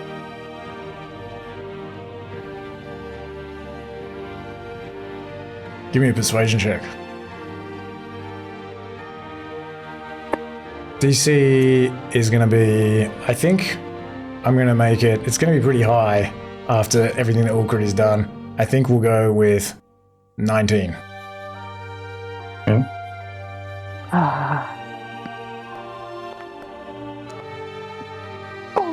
Shit. Brakior sort of flinches for a moment.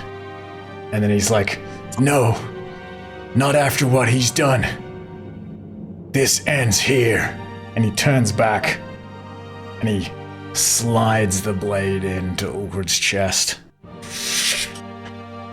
And Ulkred's eyes roll back as he looks up at the sky, sort of fading away. And he's like, Mother, take me home. He sort of, his head like slumps back. And at that moment you hear a shout from the tower, from a couple of levels up, a muffled shout. And it sounds like Gefren's voice. And he's like, help! Help me, please! We go there, I guess. You're gonna run up there. There's nothing to be done here anymore. Brakior kicks Ulkred to the side and allows you to open the door. Spare the dying. Spare the dying. Do you spare the dying? Is he? You do? Is he staying still? Like, well, I spare the dying. Did you say spare the dying? Yeah. I thought you said something else. I did, yeah, spare the dying. Okay. So that basically like stabilizes him at 0, right? He's still unconscious? Still, he'll be unconscious for, a full sleep or whatever it is. I think Brakior is just Brakior like, what the fuck are you doing? Do you not think he deserves everything that came to him? He might be redeemable. We might need him with the spell what we're about to face. And then you hear this, help! Again from up the tower. And Brakior's like, we'll have to discuss this later. Heads inside. And at this moment, as you step inside, everyone give me a wisdom save. The DC is now 10. As we step inside, Tocker is going to drink that potion. Alright. He's juicing up. How long does it last for? An hour. Okay. Is Brakior like concentrating on Ulkred at all anymore? I think at this point he's probably come into the tower. He would have explained to you that, you know, like Gefren and Teethgrinder are sort of his only remaining friends. Yeah. Well, Teddy was very fond of Teethgrinder, so he wants to just have a quick look in the pockets of Ulkred, see if there's anything in there. I mean, let me see. I guess leaning next to him is just this staff with this green emerald gem in it, in the top of it. But I don't think there's anything in his pockets, actually. Yeah, awkward. Yeah. Did anyone fail DC 10? Sorry, I'm still running behind. Oh, fuck, a couple of people. To me. The Goliaths. Yeah.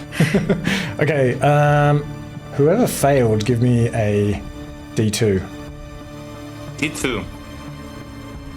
Yeah, or a D100. I'm going there you D2 go. this time. Nice. Okay, so Tokara. What is the? Maybe I'll do one person at a Is he time, actually. attacking 1d2? Yeah. Tokara, give me a D100. D2 or D100? D2 first. Okay, 49 is...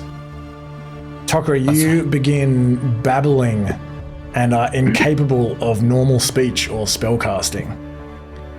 Oh, okay. And this will last for 9 minutes. And this happened as I drank the potion, so he's gonna think like, what the fuck is this little gnome done to me? 1 2 is 1. Okay, so 1. Now give me a D100.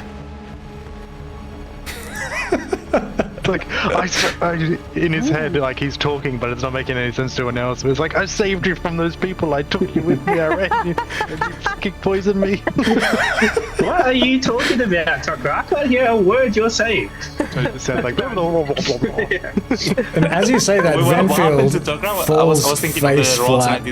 As you say that, Venfield falls face flat on the ground, unconscious. No. As he's like coming through the door. Oh, Unconscious. Unconscious. This will last for 3 minutes. I lean over and pick him up. Not this again. At least he's not. Don't go into crying. combat. I think as you pick him up, it will probably wake him up, to be honest. It just says unconscious. Okay. Okay. As we got with the blood now. So you wake up to gibberish coming out of Tucker's mouth. He's unintelligible right now. Like everything that Tucker, he says is.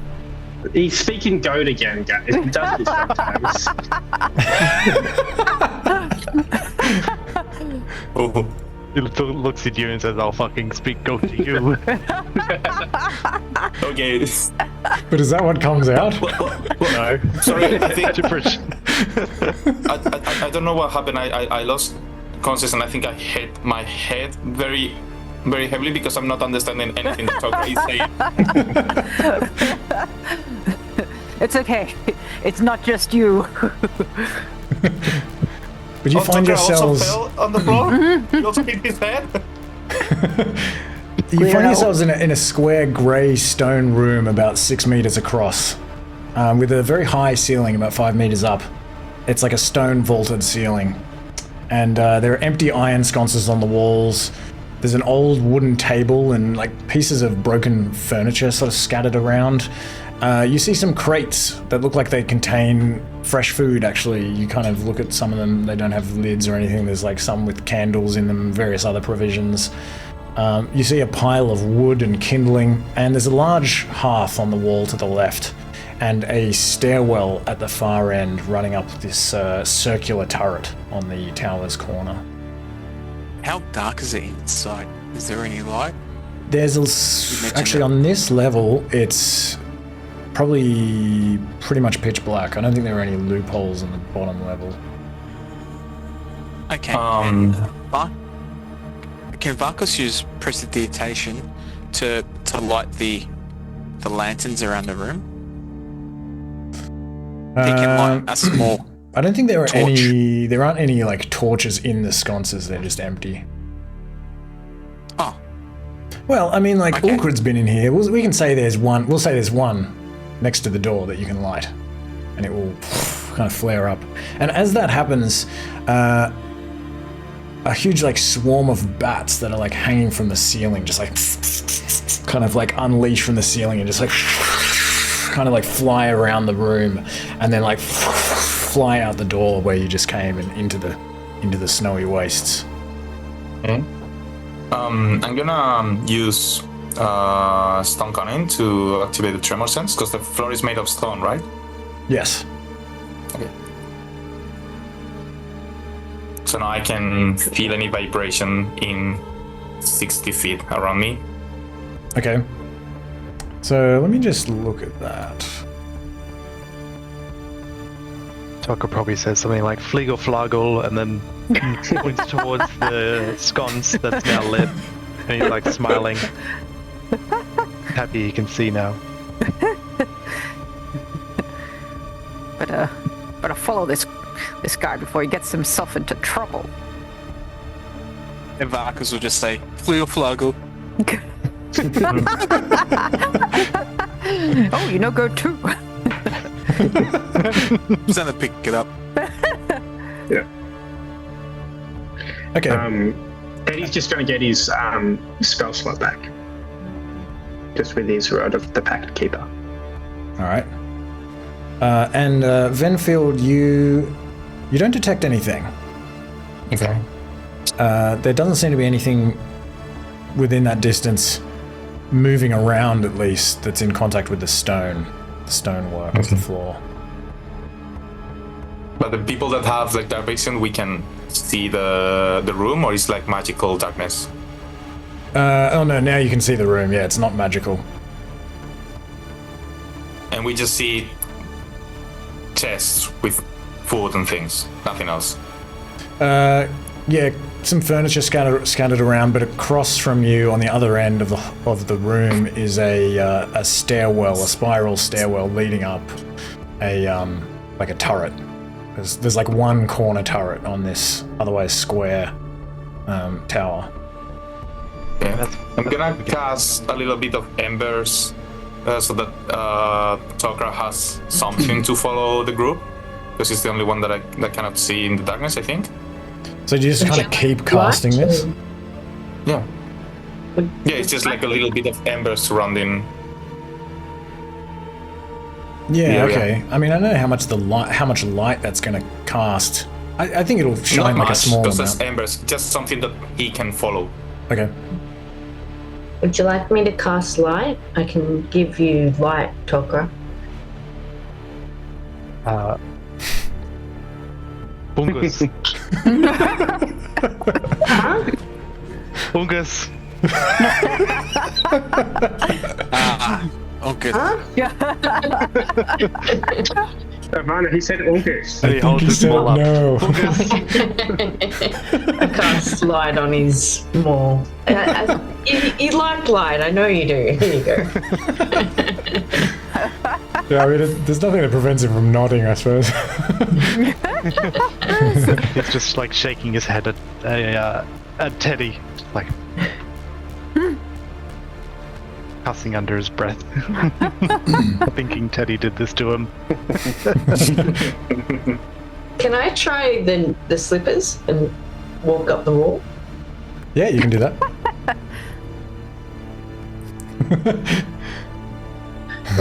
Hey guys! Basically probably- walk up walls now. You probably get like cobwebs in your feet as you're walking up to the ceiling. You're all in the bat shit, so don't look at me. Everything is kind of crazy right now. Focus, wall lady, oi! You hear again this like, help! Yeah, From Tokra's upstairs. gonna head towards the gotta go. stairs. Head up. Okay, you can walk up this spiral stairwell, and you come to another room, the second level. This room does have some loopholes, so it's probably dimly lit. What's the time at this point? It's probably like just before midday. So there's a bit of light outside, still only a light snow, so this room is dimly lit.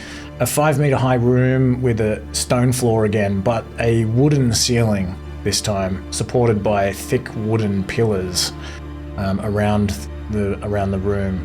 And there's another empty fireplace across from the stairwell, and not much else, except as you look into this room from the stairs which keep going up above you, you hear this dripping sound, and you look down at the floor and you see that there are actually pools of blood on the stone floor, and you can see that looking up there appears to be blood dripping down through the cobwebs on the wooden ceiling through the rafters.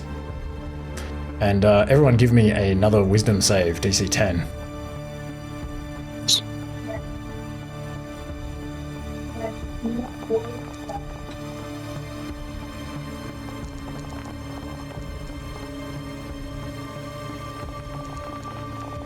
Good so far. Oh no.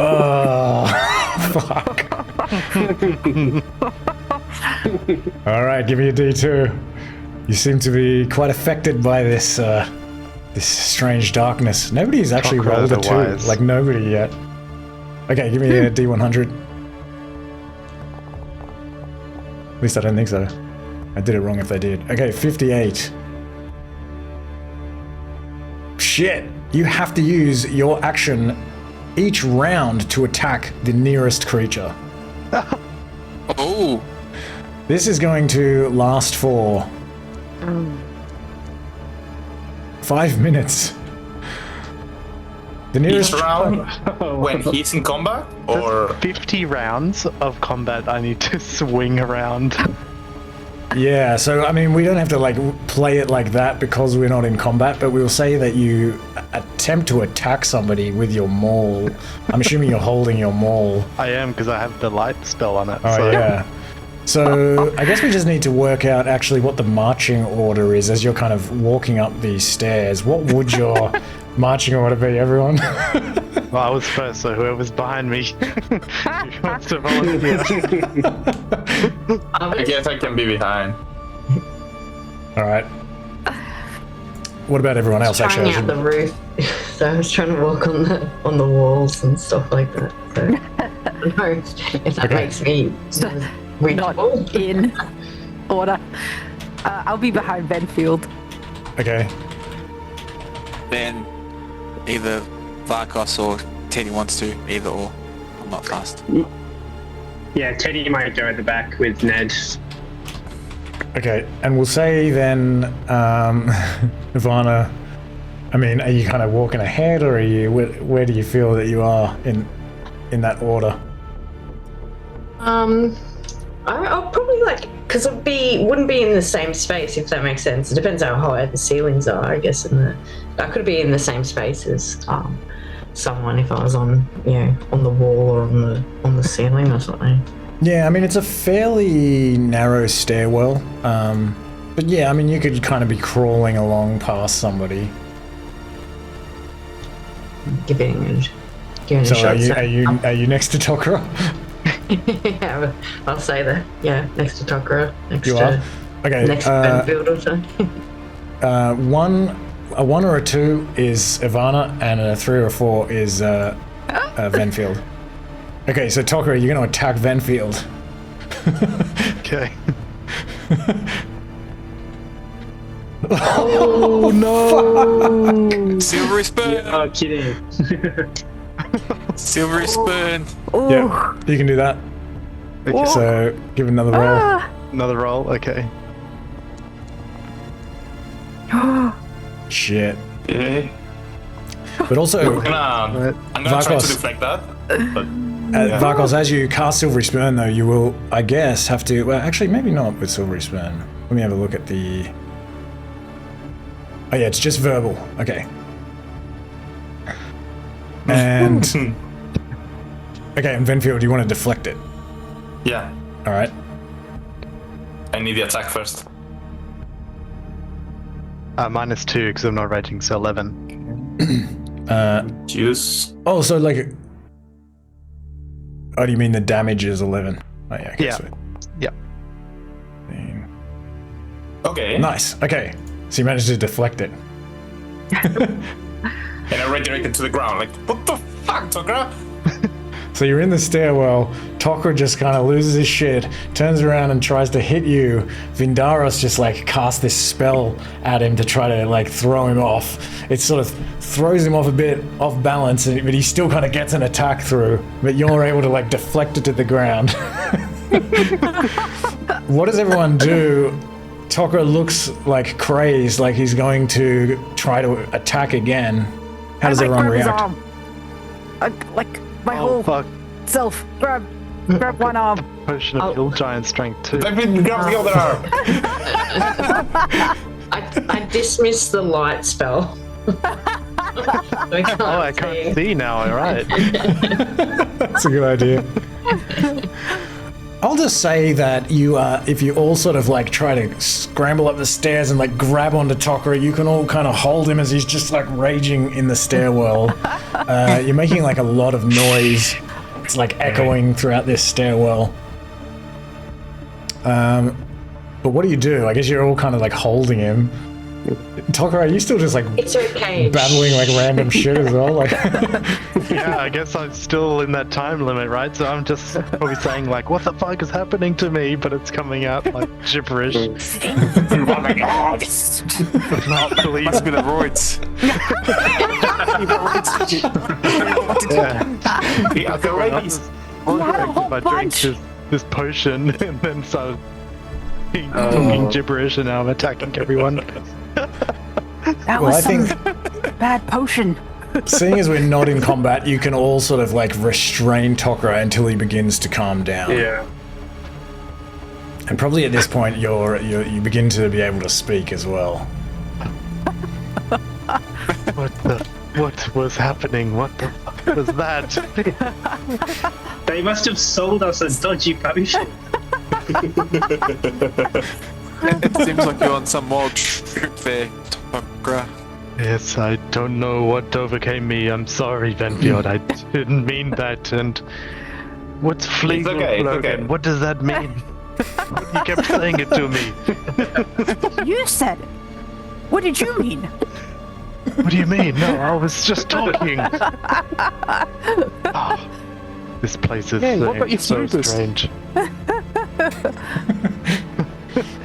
We need to help Gethrin. Let's go. Brakior probably at this point is I think he's at the back. He let you all go first. You've definitely proven yourselves like a lot more powerful than he. And as you sort of get a grips of yourselves, and Brakior's at the back, kind of going like, "What's going on? We gotta hurry." Tok'ra, you recall that you got to help Gethrin, and everyone can continue up the stairs. As you emerge into the next room, which is also dimly lit, but it's very dank in here. 5-meter high room again with a large fireplace at the other end and 2 cobwebbed and unlit chandeliers hanging from old wooden rafters. You see these thick wooden posts that are extending from the floor to the ceiling as they were on the level below, and between them are 3 dead AWMC warriors and a dead commoner. They're sort of scattered around in pools of blood. And at the far end of the room you see Gethrin chained to one of the pillars. His fancy clothes are torn and bloodied. And across from him, lying on his back, you see Teethgrinder. The blue glow in his eyes are gone. And a horrid creature is crouching beside him. It appears to be cradling his upper body and feeding on him. And as you enter the room, the creature drops Teethgrinder to the floor, and a small amount of blood trickles out of an open wound in his neck. And as the creature rises slowly, you can see it more clearly. It's a naked human woman with veiny yellowish flesh, coated in some kind of transparent ooze. It's kind of dripping to the floor by her gnarled feet.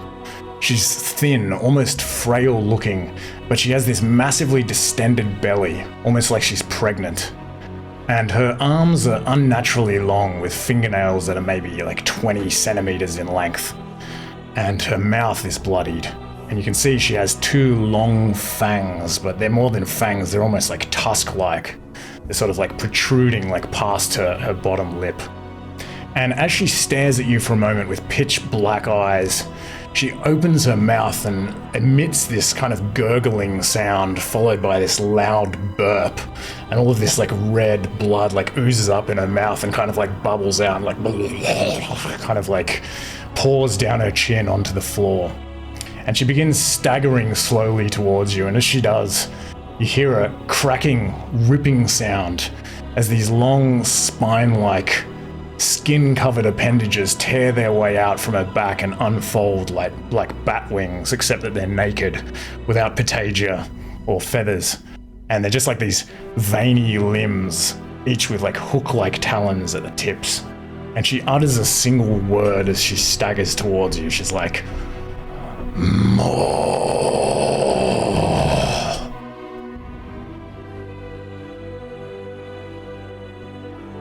So, let's roll for initiative. Lovely. Grinder! No! But Teethgrinder lying dead just fills Tok'ra with rage. Good reason to rage. And you can see Gethrin, he's lying there like, he just looks like dazed and kind of confused. He like looks up and stares at you across the room, and almost looks like he doesn't recognize you, and he's kind of like, help.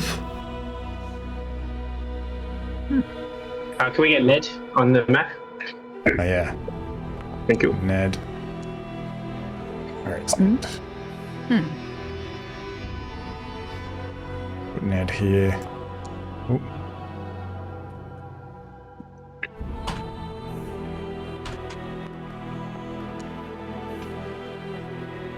And we've also got Brakior at the back. Whoa. She is terrifying. Spooky. Yeah. Alright, it looks Sorry, like she's... Adrian, in the combat as well, Ned. Oh yeah. Alright. There you go. Thank you.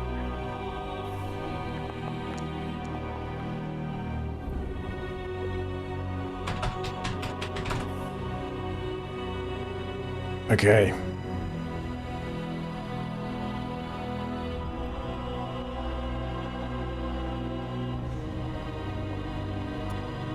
I remember this time. I'm going to choose Wolf.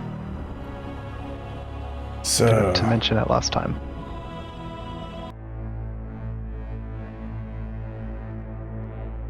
as she says like more and staggers towards you, she kind of like looks to her left and her right, and she lifts both of her hands up like this, and you see these long nails as she kind of lifts her hands in this rising motion.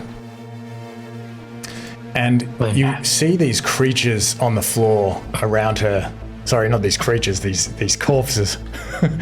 They turn into creatures. They begin to stir and rise from the ground.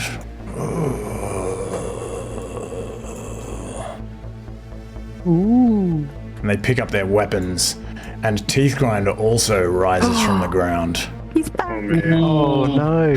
No, he's not good. Oh, that's some spooky art. He's so strong. Oh, he looks fucking badass. Look at him. Whoa, his muscles have muscles. But there is no light in his eyes. Oh, God. Oh, shit. And they too begin staggering towards you.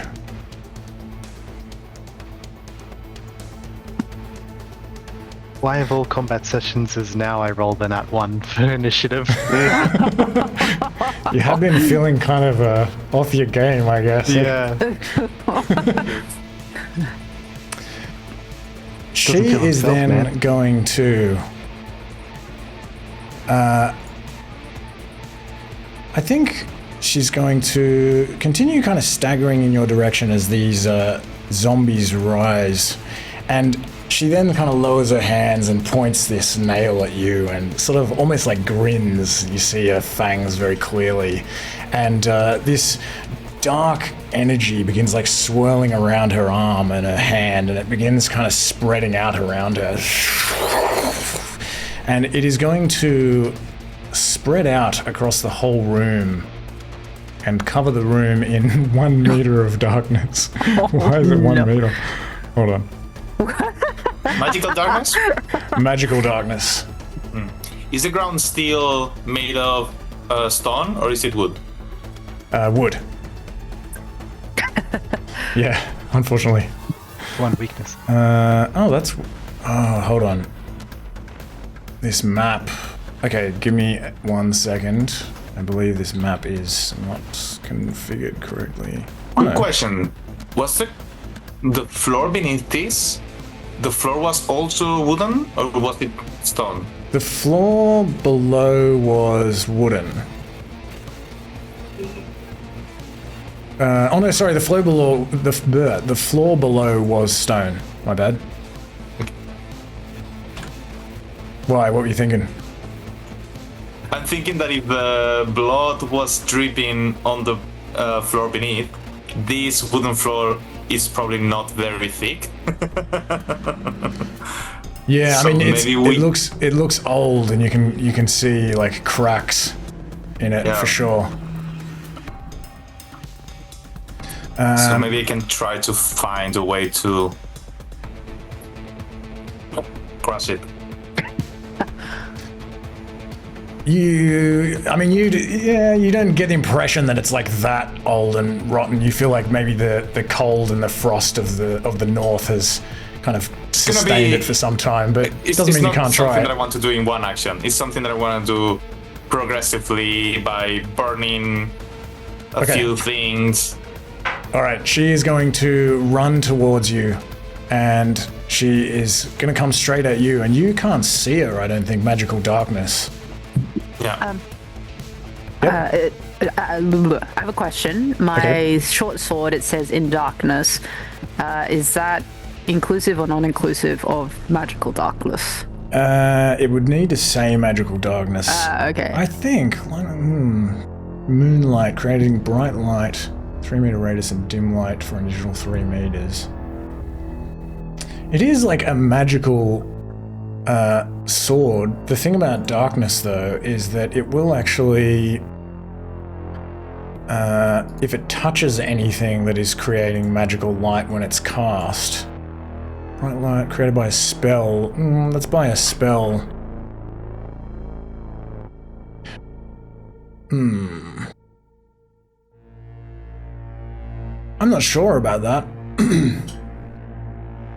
Do you want to see if you can look that up? And yeah. I will think about, because if it touches a spell, it would put it out. It doesn't specify magical darkness, so I think not. I'm going to go with not, but if you can find evidence for something else. Okay, she is going to claw Venfield. She's going to have advantage because of the darkness. You hear her coming for you, though, and she hits. Yeah. Gonna try to deflect that. Yep. So 15 slashing and necrotic.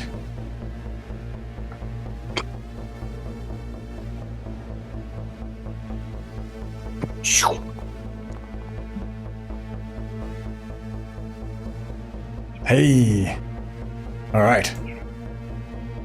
And except an amount, right? Say again? Was it 15 damage? Yes, you're unharmed. Yeah. And as you try to kind of swing back at her in the darkness, you get the sense that she's not there anymore. She kind of disappears. I mean, you couldn't see her anyway, but you can hear her like kind of try to slash at you. You deflect it, and then you just hear this. Yeah. Okay, Wumbo. Okay. I don't think it dispels darkness. Okay. Because it's not a spell.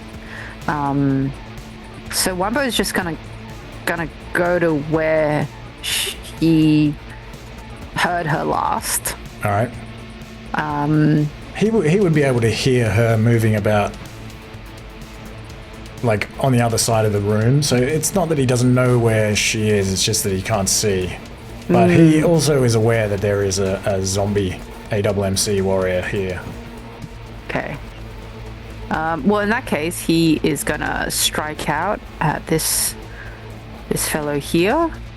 It's not Geffen, is it?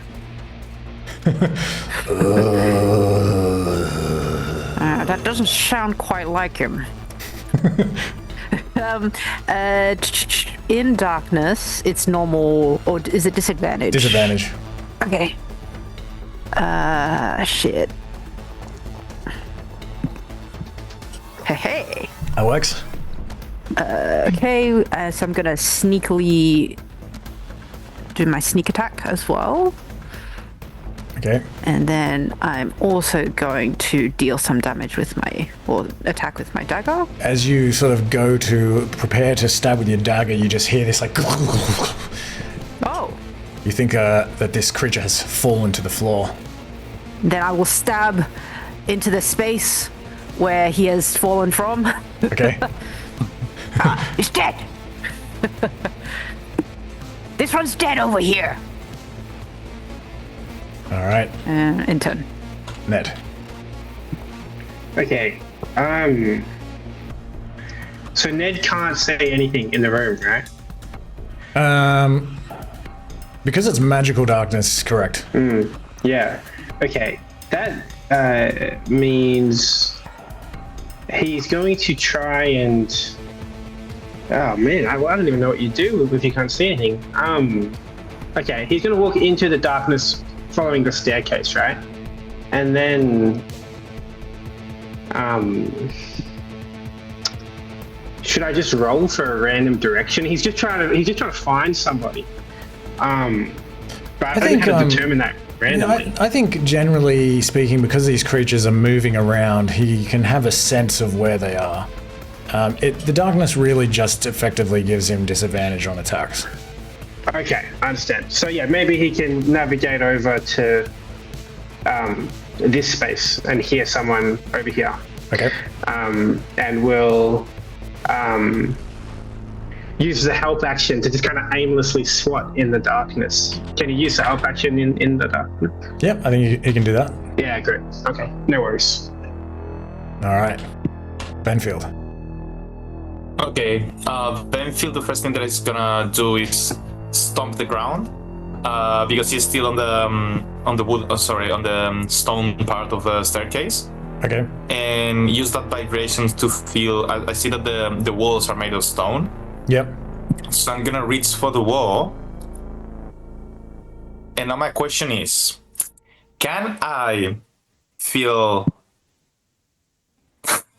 Okay, so if there's some vibration in the wood, the vibration will translate to the That's what I was trying to work out before when you were on the lower level, but because the spell specifies that the creature has to be touching the surface that you are touching. I kind of concluded, but I also the logic of I will say that now you're in this room. Yes. I'll make that compromise. My logic was maybe use, instead of being able to see it on a straight line, just know that in which line is, so I will have to do like an L. So the vibration is coming to this part of the wall, so I have to walk to this part of the wall and then run in a straight line and hope that I find it midway. I think that works. Because it's how it says that it works. That's fine. That works. You can know where she is. That's fine. Okay. So I guess I just go. Well, actually, first of all, I want to catch the guy. So the guy's still crying and all that, I am assuming.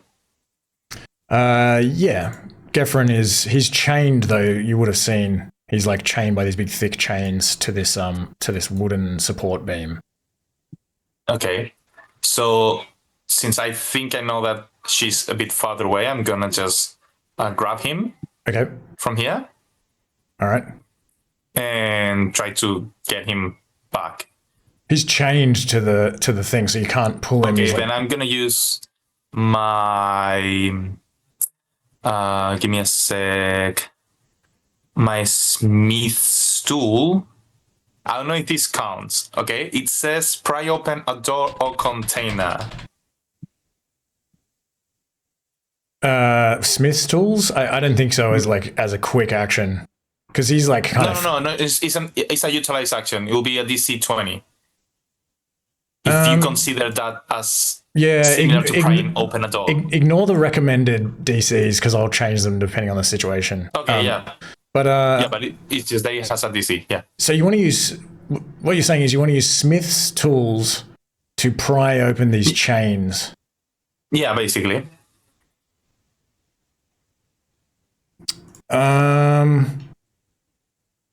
Smith's tools. I mean, when you say Smith, I mean, I'm thinking like what have you got? Like a hammer, like tongs, like, I think like these are like big, thick chains. You're in the darkness as well. I mean, I don't think I'll. I mean, it's tools made to create barbarians, buckets, caltrops, chains, crowbars, fire bullets. I mean, the thing is, because you want to do this, I think that you are trying to do this, and I'm just going to say that you don't succeed in doing it. Because I don't think. Okay. So you're gonna have to use an action to do it, but you've already kind of because I don't think you're gonna be able to work that out until you try to do it. Yeah. Okay. So do I throw something or? No, I don't think you succeed. Fail? I think you I think you just fail. I think you're just gonna kind of like try to you're in the darkness as well. Like, which tools do you use? Like, let me see, crowbar. Like, oh, okay. Fuck it. Give me an athletics check with the crowbar, or I guess with the crowbar. Roll it flat though, even though a crowbar would often give you advantage. But the DC is going to be higher. I'm going to make it 23. Okay, and is an athletic? Yeah. Athletics.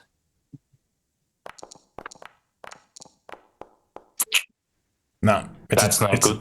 It's a super tough chain, but you definitely realize that it's a super tough chain as well by doing this. Yeah. That counts as my action, right? I cannot do anything else. Yeah. Yep. Okay. Because carrying him on my back would be an action, right? To pick him up, yes. Yeah, I would say so. But he also kind of is like, "Ooh, help," as you're doing that. Okay, Teddy. Okay. Okay. So yeah, just another mechanics question. Any spell that says creatures you can see, I can't use, right? Because of the darkness. Yeah. Yeah. Okay. In that case, Teddy's gonna kind of peek out around the tower and is going to cast his Eldritch Blast at this guy here. Just aiming and hoping with disadvantage. So it doesn't say you have to be able to see? No. So other spells do, like quite a lot of them, but not this one. Awesome. All right. Oh, yeah, because it's just like a ranged. Yeah. Okay. So that's the first one. In range. Oh, sorry, disadvantage. Was that this one? Disadvantage. Hang on, my character sheet's in the way. This one here. Okay. So I didn't roll with disadvantage. I'll roll again. All right.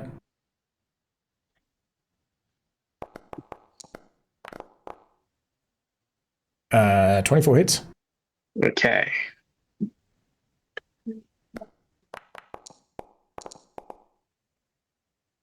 There you go. That's the first blast. Okay. And then I'll do another one. Disadvantage. This red electrical energy just sort of just is consumed by this magical darkness, but you hear it like maybe you hear some kind of like nice. 19 also hits. Great. And then another one.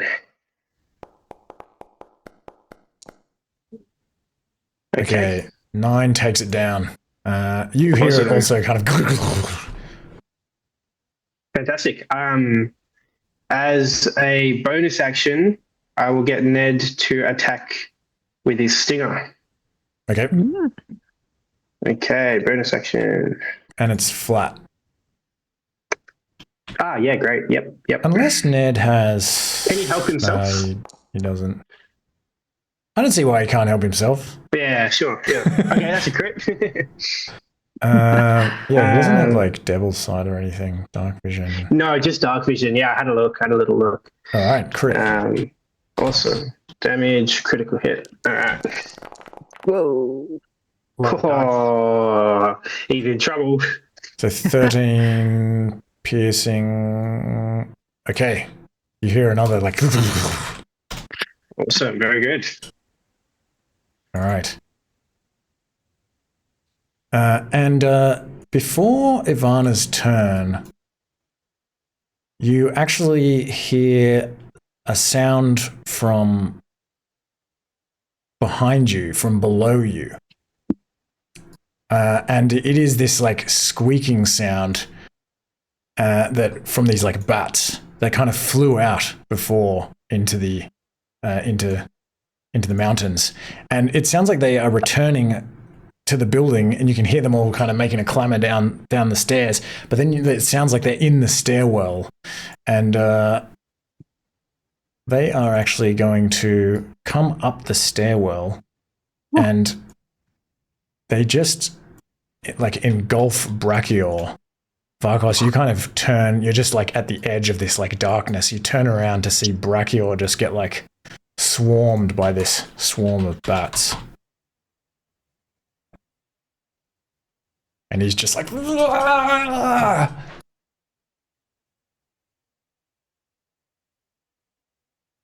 Okay, Ivana. I'm going to dispel magic on the darkness. Awesome. Nice. Hell yeah.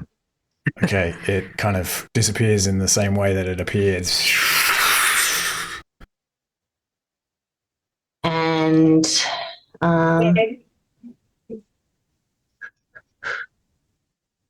want to make it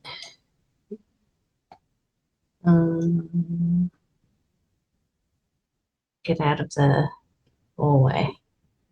All right. I think, yeah, that's what I'll do. Okay. And now you can clearly see as you come into the room, zombie Teethgrinder. He bends down and picks up his greatsword and steps towards you. And he's going to try to swing this greatsword at you with both hands. And even dead, he still has pretty good aim for seven slashing. Just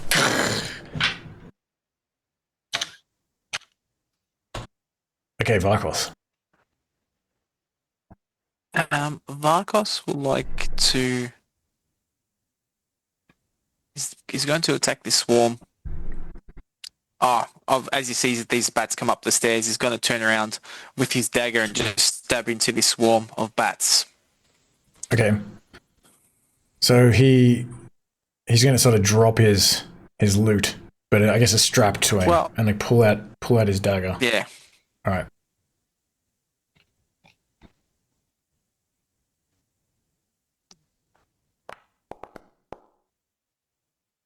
Yep, 25 hits. It hits all the bats. It's a skewer.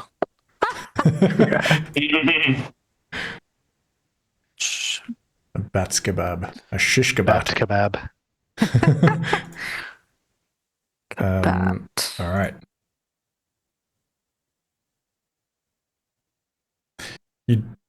Although you envision creating a bat kebab, you feel like the knife on this thing is not particularly effective, trying to like stab at them. And this swarm. Okay. This zombie here is going to come around the other side of this support beam and reach out and try to grab Venfield. This one doesn't have a weapon, it's just this like commoner. Presumably maybe a commoner who perhaps Ulkred kidnapped. But a contested check or? No, it just reaches out and maybe it's kind of like stuck between this. Oh no, that's like a meter wide. Like, what do? How do you prevent it from grabbing you? I guess I just grab the wrist and put them backwards. Like what the fuck? All right. No. It's too slow to... Or more or less because he's probably taller than me, so he's like, get away. Nice. All right, Tucker. Tucker's going to enter rage and just shout like, "You killed Teethgrinder!" and just run straight over here and swing at the creepy fiend thing that she is. Now that he can see as well, he's going to recklessly attack. Okay. 20 yes, hits. 20 would hit. Yep. Yes, cool. Damage. I am raging now, so it is the full 14. Sweet. And he's going to attack again. 14. I didn't hit advantage for some reason. That's crit fish.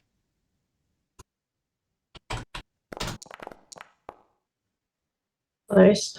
Okay, does a 16 hit? 16 hits. Cool. But you feel like... Because the maul is a mundane weapon, isn't it? Yeah, it's just a regular old maul. Yeah, you feel like you've hit many things with this maul now, and it's not as effective as you wish it was. You're kind of hitting her with it, and even though she looks like frail and kind of fucked up, she's just like... All right, she needs to make a Constitution saving throw for topple. Okay. DC. Sorry, I do an extra 1 point of damage for each of those attacks too, because I have an extra point of strength. All right, I'll take another point. Okay. And topple will be 8 plus proficiency plus strength mods. So that, holy shit, yeah, that'll pass. Okay. Yeah. She like almost kind of just opens this like blood covered mouth and just shows you her fangs as you're like hitting her. She reaches out for you. And as she is reaching out for you, everyone give me a wisdom save. DC 10. Ooh. Yeah, they matter now, don't they? They're a big deal right now. Oh, that nearly went on the 4. Plus wisdom, right? Yep. Wisdom, yep. Oh, Vakos. Wow, I got a 20 and a 1. Someone's got a 4. Okay, Vakos, give me a D2. Okay.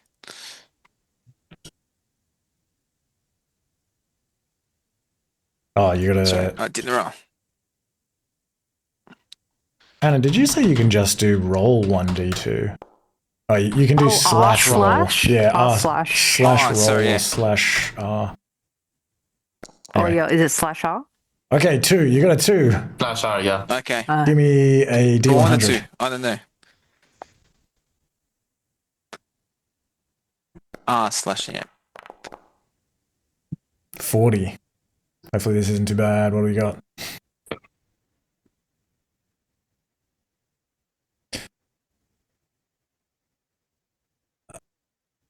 Oh, I must have done the wrong one for Tokra before, unless you did get the... Anyway, you have the same thing that Tokra had. You regard something with intense revulsion, as if affected by the antipathy spell. Which means if it's within 6 meters of you, you have to get the fuck out of that range. Or you'll become... Yeah. If you can see this thing, the creature must succeed on it. Yeah, then you have to make a wisdom saving throw or become frightened. So when it's your turn, you got to make a wisdom save. What is the thing, though? It doesn't specify you, so you can choose whatever you like. And things that he's seeing, or it's also things that he's not seeing? I think I'll say that it has to be something you can see when it starts. Otherwise, you could just choose something you can't see and then you have no problem. That's a good question. I would say he's focusing on the bats. Maybe it's the bats at the moment. I thought you might say that, then you can run into the room. I imagine the GM should probably be deciding what it is in this case, but I think that seems good. It's closest thing to you. Yeah, he was aiming at it before. Yeah, that's true. You were like fighting it, so it makes sense that you would be struck by it. That's cool. That works. Do I have to move immediately or on my turn? I think on your turn. Okay. And I think you're gonna make like a wisdom save. Yeah, we'll have a look on your turn, but I think it's your turn. Yep, no worries. Okay. Is Brakior also in the tracker? In the what, sorry? The combat tracker? Oh, he's not. But he's not meant to be. Okay. He's just imagine that he's taking part. Oh, I can't get him to come to the other side of this fucking... There we go. He's like there, surrounded by these bats. Cool. Okay.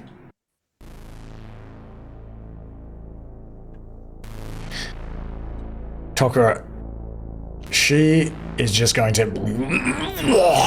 projectile disgorge blood all over you. And it is going to also hit Ivana. So give me a con save, Ivana and Tokra.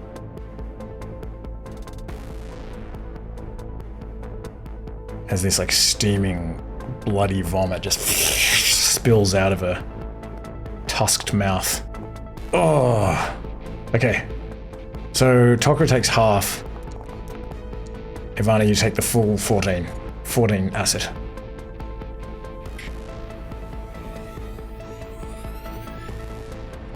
And then she is going to attempt to claw you as well, Tokoro. There's advantage. She has advantage. Okay, thanks. Alright.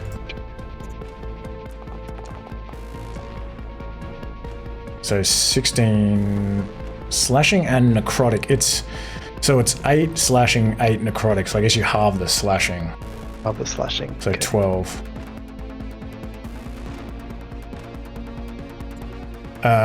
And after she does this, she's going to like quite rapidly sort of point over across the room and like click her fingers, and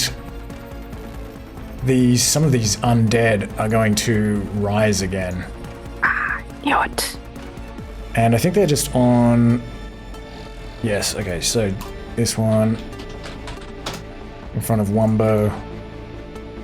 1, 2, 3. All of these zombies rise up again from the dead.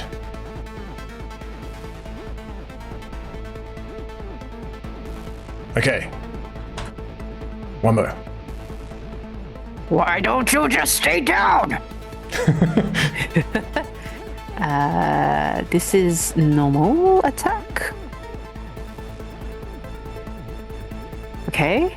11 hits. Again. Oh, it hits. Yep. My God. Okay. And 3d6. Normal. All right. It goes. Oh no, it doesn't quite go down. Okay, I'll stick it with my dagger. It's just With kind of like advantage? staring at you lifelessly as you're just like. Ooh. Okay, now it goes down. It kind of like almost topples onto you, like. Okay.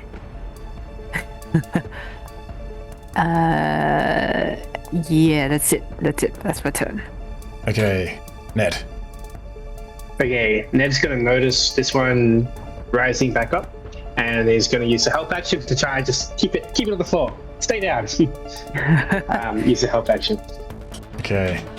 And is Ned just walking on the ground? Oh, yeah, sure. Yep. Okay. Right now he's on the ground. He's trying to keep him on the ground, yeah. All right, Venfield. This commoner is still trying to like kind of grab at you around this column or this support beam. So I'm gonna try to punch him in the nuts. Okay. Not because anything, it's just because it's what is in front of him. All right. Do I like? I'm assuming that from the moment that we were at the doors with Ulkred and all, 10 minutes already passed? Yeah, I think so. Okay. And then just a normal unarmed strike with the wraps of power, so it's 4 damage. Yeah, I think 10 minutes after. Why? When did you cast it? Like at? Right after, because it was the crows that were right after the stairs.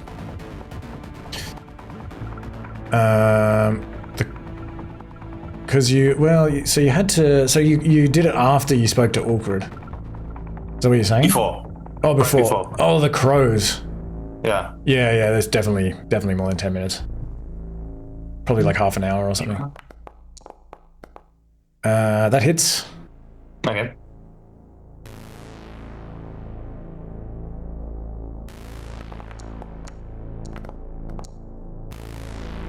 All right. 11. Force damage. 11 force damage. It's just like punched back. Oh no, it's like punched in the nuts. So I guess it just like kind of like keels forward, but it doesn't fall over and it begins like trying to rise up again. Okay, then attack again.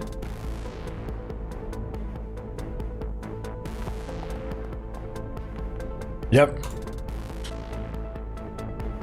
And that will certainly take it down. Yep. Okay. So it's just an uppercut trying to reach for his chin. Nice. So as it kind of Gonna bends jump. down, then you just and it will just like fly back and smash its head on this wall behind it. Okay. I assume that the little round things over here are pillars that are keeping the wooden floor in place. These, yep. Yeah, so it's blocking my path. Okay, I think I'm just gonna grab this guy and... oh no, because I already attacked. I cannot do that with a bonus action, right? No, do you mean Gefren? Yeah.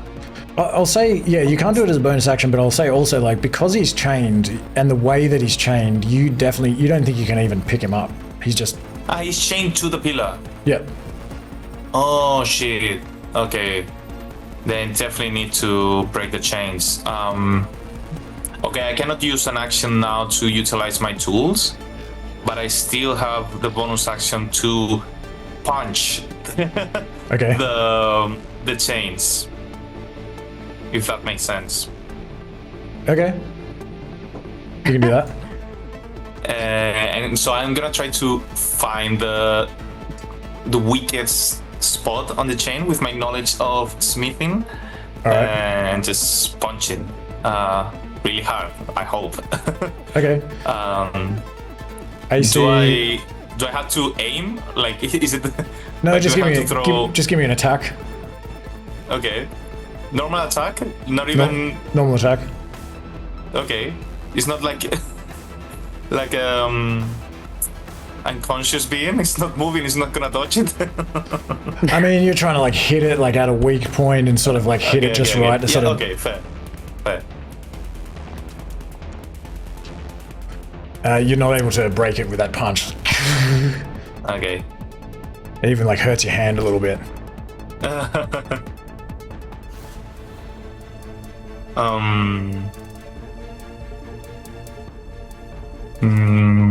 Fuck it. Yeah, I'm gonna Fury of Blows. Okay. I don't know if it's gonna be a good idea, but I'm gonna do it anyway. Alright. So... Very close.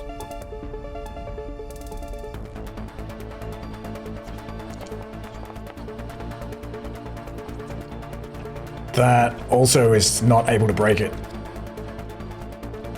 I thought we were trying to hit and then assert the damage. Okay.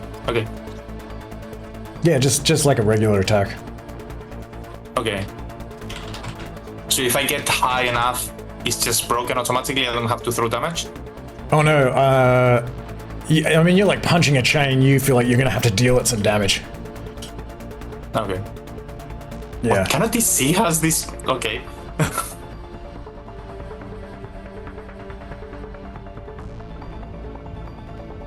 Was that everything? Yeah, it's okay. Sorry, I thought Flurry of Blows was like a couple. Okay. This bat swarm is just... I already did the bonus action. It's 2 bonus actions. I already did one, and with the Flurry of Blows, I did the second one. Yeah. Okay, cool. All right, this swarm of bats is just going to keep hassling Brakior, and I feel like almost he's gonna like kind of stumble down the stairs, and these bats are gonna like just like fly down the stairs after him. And I'll just remove them both from the initiative tracker. Oh no. As he's kind of like struggling with these bats. Okay, Teddy. Okay, Teddy will, you know, with the brave wizard Schneebus in mind, Teddy will enter the room for the first time. And I would like to cast Bane on 1, 2, 3, 4 of our enemies here. Okay. Okay. Yes, cast spell. All right. Sorry. Give me those pings again. It's just everyone left. I understand. So 1, 2, 3, 4. Oh, yeah, okay, 4. sweet. All right. I'll go from the top.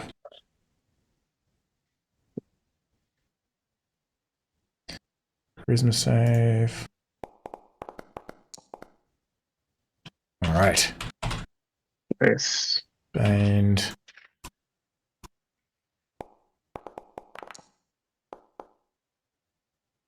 Yeah. Nice. Okay, Teethgrinder. Right. All right. Nice. Oh, big one. Okay.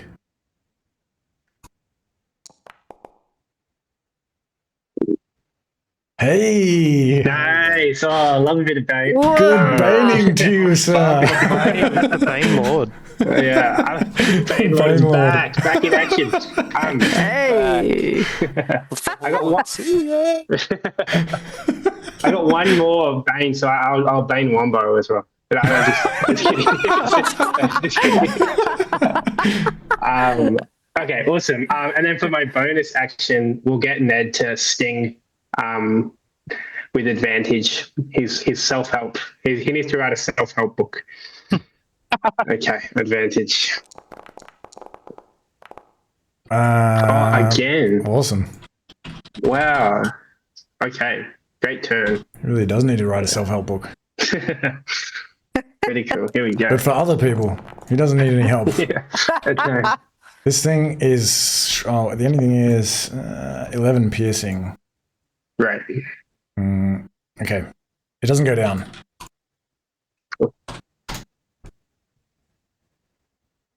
Yeah, as Ned feels that the poison is a bit ineffective, as it just kind of like leaks out of this like wound in the side of this zombie's neck or whatever.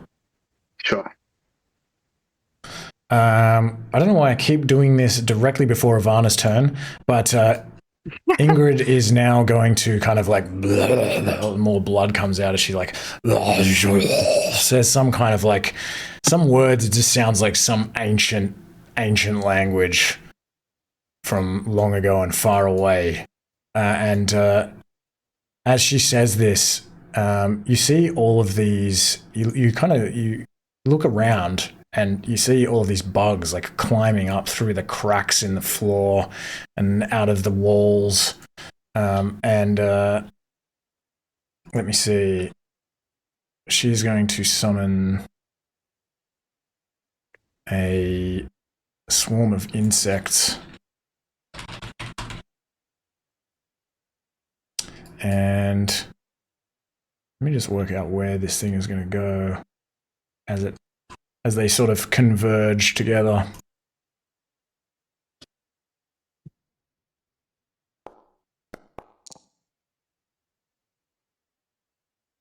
Okay, they are going to sort of come out of the walls and sort of converge over here, these insects.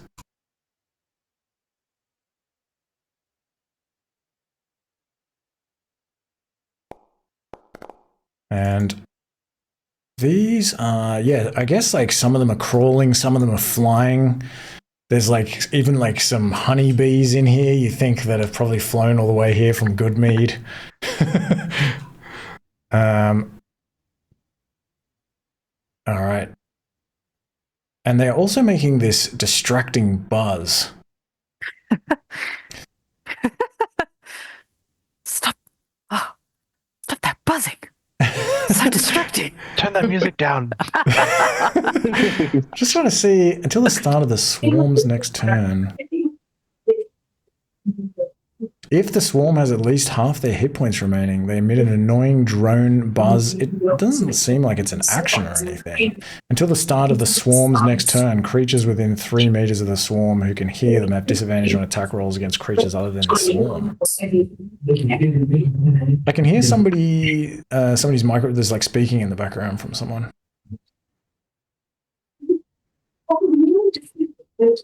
Yeah, who's got like somebody speaking in the background? I think maybe it's Daniel. Panning to Daniel and Zoom. So okay. Sorry. No worries. Yeah, I'm just kind of confused about this because it doesn't seem like it's like a thing that they do. So is this just? But it says until the start of the swarm's next turn. At least half the. If the swarm. Oh, I've probably misentered this. Because I think I would have entered this. Okay, don't worry about it for now. We'll say they're making an annoying noise, but it's not going to affect anyone. Okay, Eva. Righty. I'm going to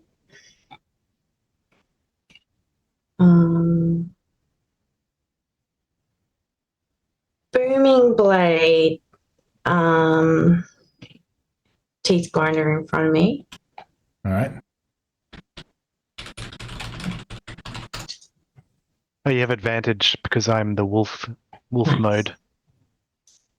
And he is within 5 feet of me.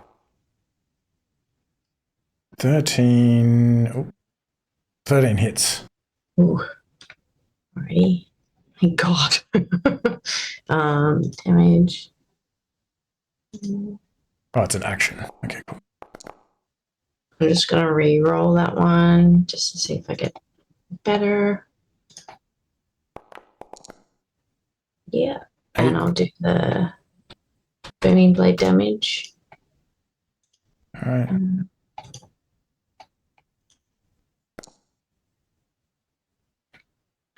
Oh, and I'm going to Misty Step behind Teddy, just in the stairway there, just in that little spot. Okay. Oh, this is super annoying how this thing works. Just like, is there a spot there?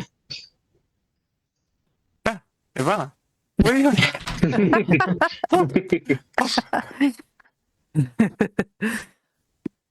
I need to gather my strength. Okay.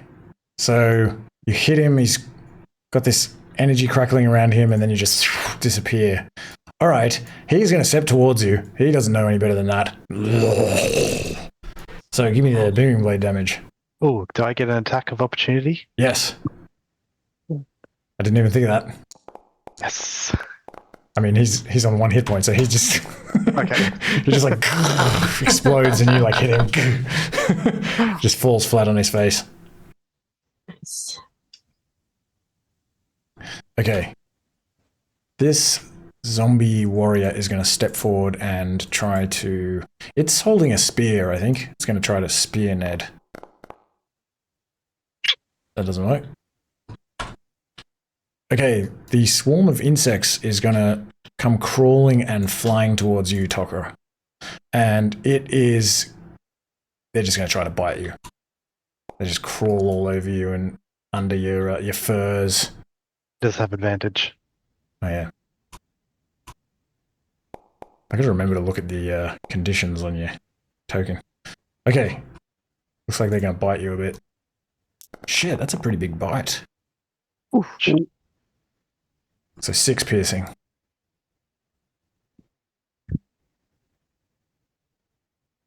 Okay. This zombie warrior, I think, has a short sword. It's gonna swing it at Ned. Yep. Oh. Ow. Okay.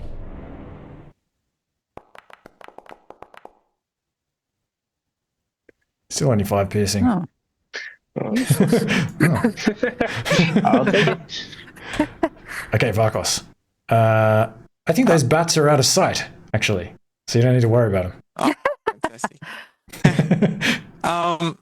I forgot. Moving through allies now is free. It's free. Okay, yeah, that's cool. 1, 2. Oh, what's going on? I guess that's why.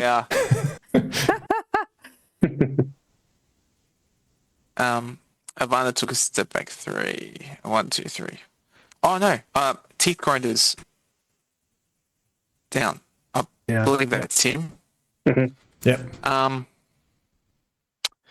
Vakos, he wants to try this. He hasn't used it before. He wants to try... Oh, let's have a... Sorry. He wants to try... He's going to cast the slow spell.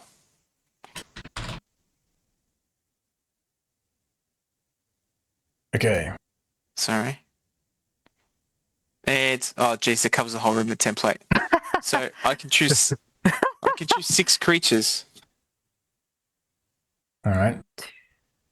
I guess it is a 40-foot cube. So That would be the whole room. Yeah. 6 creatures. And high five to to Teddy because they're baned as well, Yeah. which will help. So we've got the 2 zombies at the top there, and the lady down the bottom, if you could say that. Actually, I also forgot something. and- Sorry. Continue. Sorry. Yeah. No, go for it. I think they're the only ones that are live enemies. Yeah, so there's this one, and Ingrid. What about the The bees? swarm? Ingrid, yeah, and the Oh, and bees. the I can do swarm. 6. Yep. Yeah, I was going to say, actually, Vakos, that when Tokra struck Ingrid, you noticed then that this disgust, this revulsion that you felt for those bats melted away almost immediately as he hit Ingrid. I forgot until now, but yeah, we'll say actually it was, yeah, you can kind of, you would, from where you were on the stairs, I think you're kind of looking all around, you kind of generally have an idea of what's going on, you would have suddenly noticed it succeed. Okay, wisdom save, and what is it, minus 1d4 for the Bane? Teddy? I believe so. Sorry, 1d4, yeah. 1d4, okay. DC 15. Alright, slowed. Snail. It's if it lands, it's a good spell because they can only do. Okay, fingers crossed. -2 AC as well. That's good. Yeah. Slow. And it can only do an action or bonus action. Okay, so Yeah, it is powerful. No reactions. let me see. And a chance of failing the spells.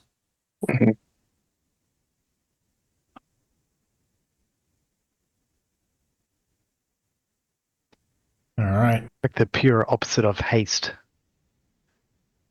Yeah. Okay. All right, so you do feel as you are... Well, I guess you're playing your lute for this one. Is it? Yep, VSM. So you've got your lute out, you're playing this lute, and this music is kind of filling this room up, and you have this connection to this magical music that's coming out here, and you can kind of get a sense of this sort of battle for wills that you're having as you're trying to overpower these creatures with this energy, and you feel it's relatively easy to kind of flood these zombies with this slowness, but you feel a fair bit of resistance from Ingrid as she kind of fights against this magical energy, and yeah, you feel it kind of repelled from her as you're unable to affect her with it. Does that also include the Bane? Oh no, it's still. Oh no, I I didn't think include it'll the still Bane. pass. Oh, still just by 1. Even if it was Yeah, 16. even with a 4, it passes. Yeah. Damn. Okay. Because this is 15. All right. And the swarm. Oh yeah, and the swarm. What about the swarm? Swarm.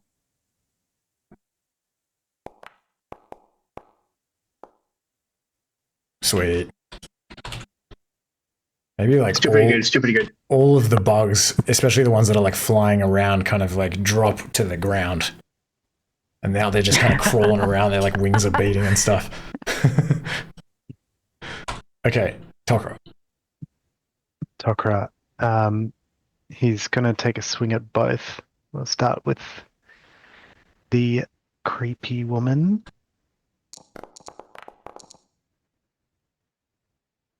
21 hits. 21, cool. Saw some damage. 13. Okay. And then swing at the bees.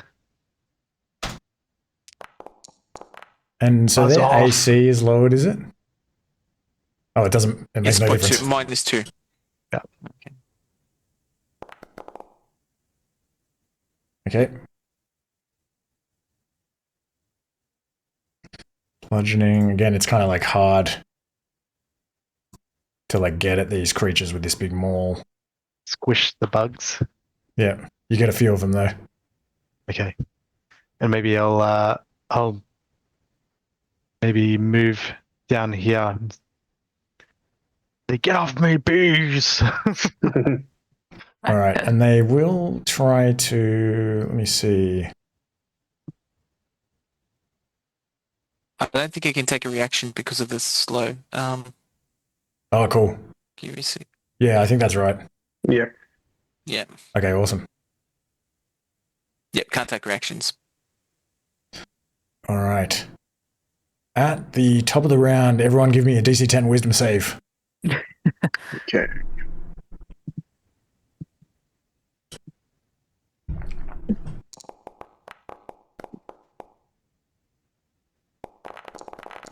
Come on.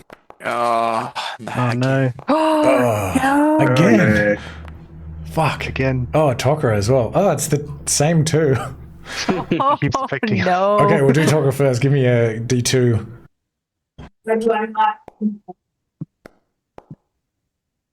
Okay, and a D100. Hopefully this isn't bad. 46. You become attached to a lucky charm, such as a person or an object, and you have disadvantage on attack rolls, ability checks, and saving throws while more than 6 meters from it. That's not bad. Okay. What do you become attached to?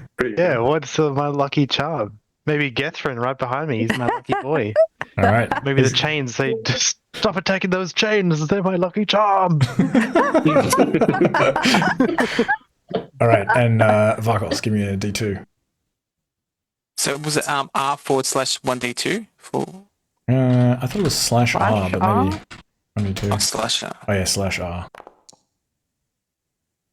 Oh, you done it. Cool, easy. Oh yeah, we can use that one if you want. All right, give me a D100. Yeah, that's fine.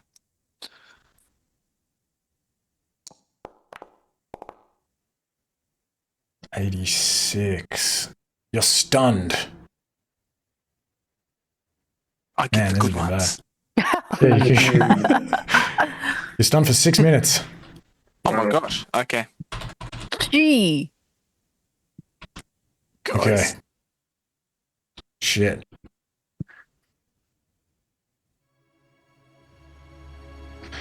All right. Ingrid, what's she going to do? At the start of her turn, she is going to reanimate 3 of these dead. It's going to be this one and Teethgrinder and this one. All right. Then she is going to attempt to bite you, Tokra.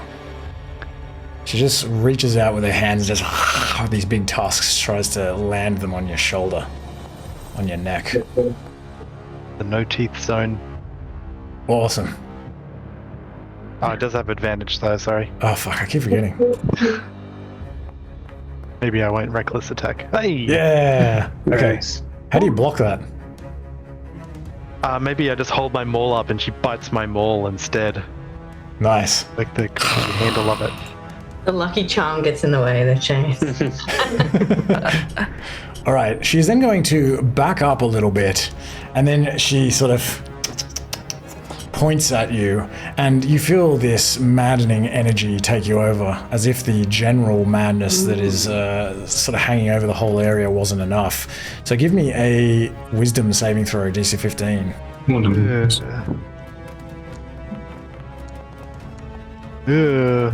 Fuck. Wait, but you have advantage. I have advantage? Yeah, because you or your allies are fighting Ingrid. Okay. Come on. Come on. Woo! Good work. Yeah. Okay. Nice. You're able to shake that off. That's good. That could have been bad. Yes. Very bad. Okay. She is then going to disappear and appear over here. God damn it. Oh, no. Okay, Wumbo. I'm a bit scared of her. I don't think Wumbo wouldn't have any way of like if he shook Vakos, he wouldn't wake him up or anything. I mean, you don't know. Can I free action shake him? Free action. Object interaction. I guess it would be an object interaction to at least kind of like bump him, push him a little bit. You can do that. Okay. It has no effect though. Sorry, Vakos. Huh?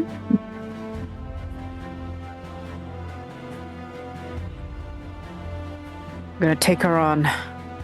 This might be the end of me. There's no advantage.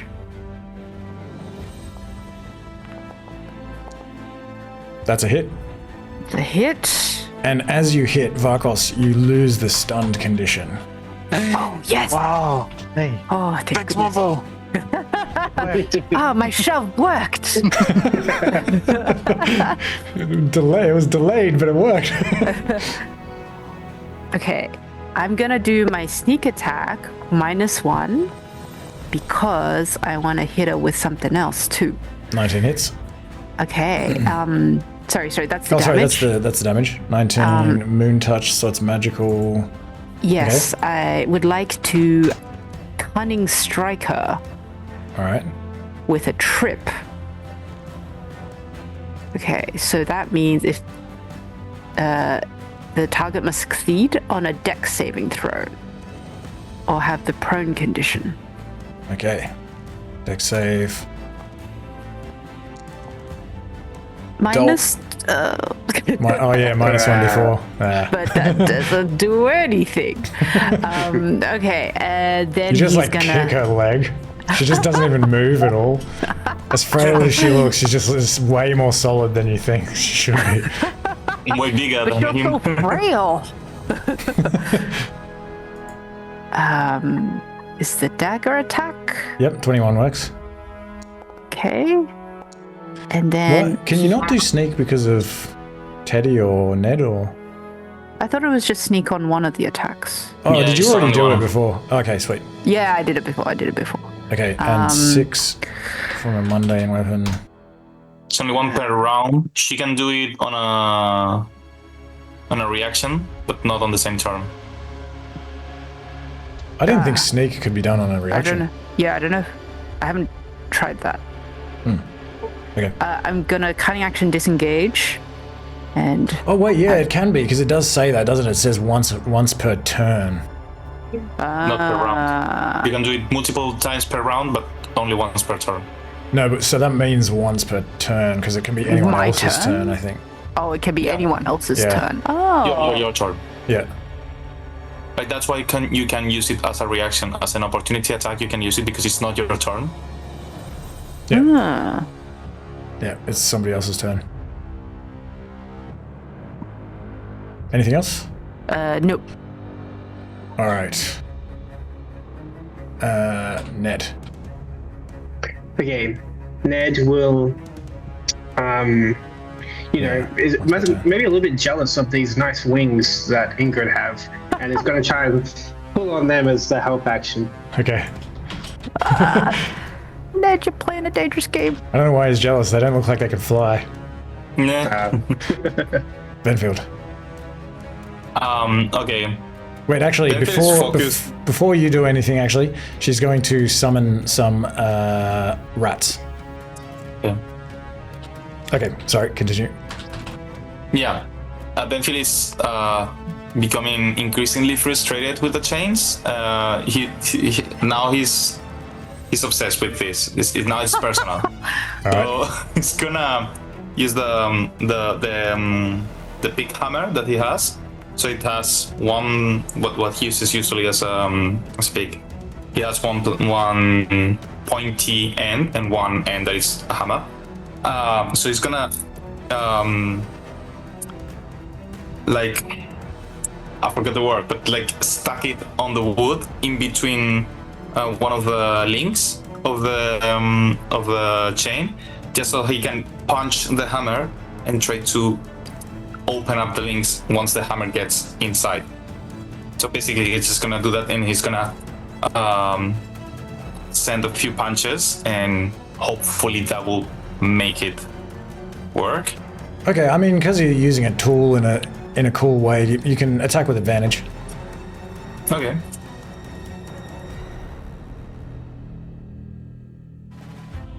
If the system allows me. Sorry, my browser is not okay. Advantage. Yes, that'll do it. Oh. Okay, now damage? Yeah, give me the damage.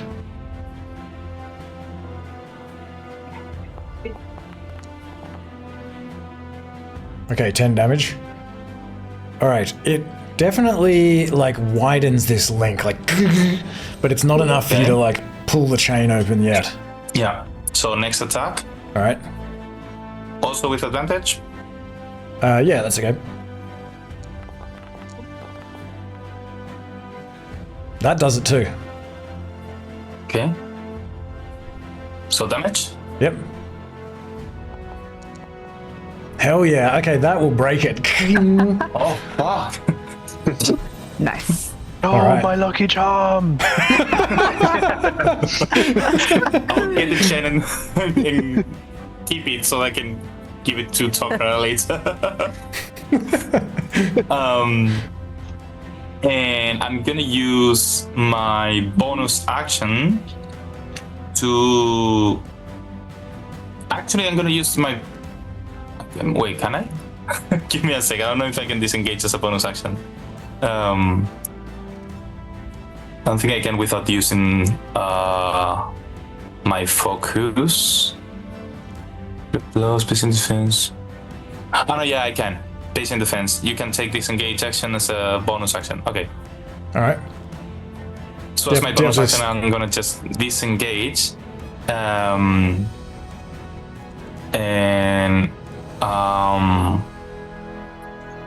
I, on the same movement, throw the chains towards the general direction of Tokra? Or is that an action? Like, no, if you just kind of throwing it on the... Yeah, that's fine, you can do that. Yeah. You're spending a focus point to disengage, right, as well? No. It does say you have to. No, it's only if I can... Okay, look. You can take the disengage action as a bonus action. Oh, alternatively, you can extend one focus point to you take can both spend for... one focus action. Okay. Oh, so it gives me that as a passive, and if I want to go in beyond, right. I have to use the focus action. Okay.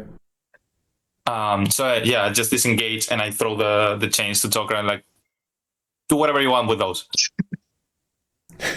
And I'm just gonna move here. Okay. And try to block, sort of like with my tiny body, but I'm gonna try to create a safe passage, blocking the access from the monster, so that our little guy can actually run away. He looks like he doesn't look like he's going anywhere. He's like lying there, just like, ugh, like he's barely able to sort of even know what's going on. Can he walk at least? You don't think so? From the look of him, not even stumbling. Like if I you don't think so? him, You don't think he knows what's going on? In fact, even he's kind of like, who's there? Ooh. Yeah, but I mean, if you push him, he will walk. You don't know. He's like on the ground. Oh, he's on the ground. Can I still wake him up? I mean, he's awake. He's awake. No. Sorry, rise him. Like, that'd take an action. Okay, then we'll see in the next round. Okay. All right, Teddy. Okay. Teddy will use his action to unleash 3 flaming bolts at Ingrid using his circlet. Okay. Okay, Scorching Ray. And the first attack has advantage. Awesome. Okay, first one, advantage. 21 hits. Yeah. Do you want me to? I might just attack all of them and then do damage at the end. Okay, that's all right. Yep. So second attack. Ooh. Okay, and then the third attack. 11 misses. Okay, so first one and then second one is a crit. So I'll do some damage.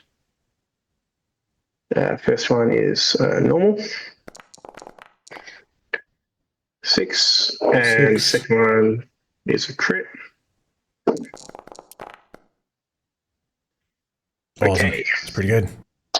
Okay, so that was my action, and then my bonus action will be to command Ned to sting Ingrid, which I shall do now. Okay. Normal.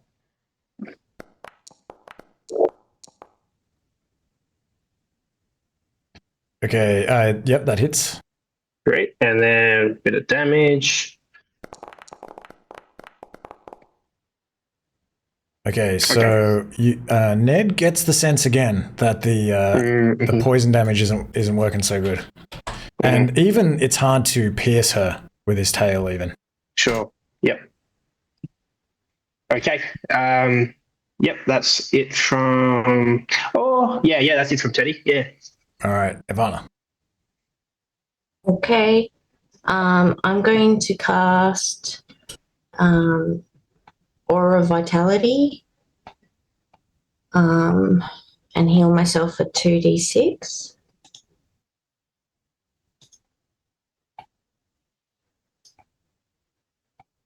Whoa. It's like a and then heal, roll. So you can heal at the start of every turn? Yeah, when I cast it, and the start of my turn, yeah. All right. And anyone in that aura can get it. It looks huge. Okay. We can just say that it pretty much takes up the whole room. Yeah. Yeah, +6.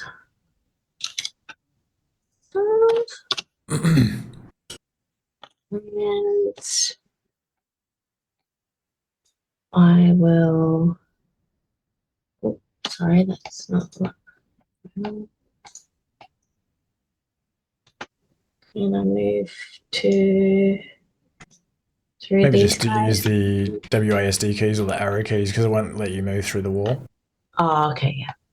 And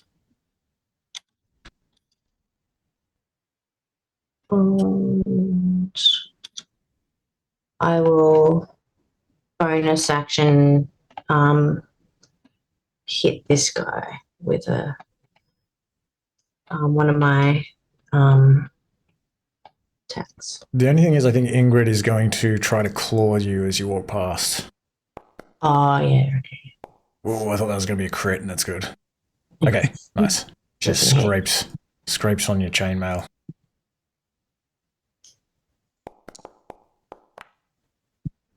Damn it.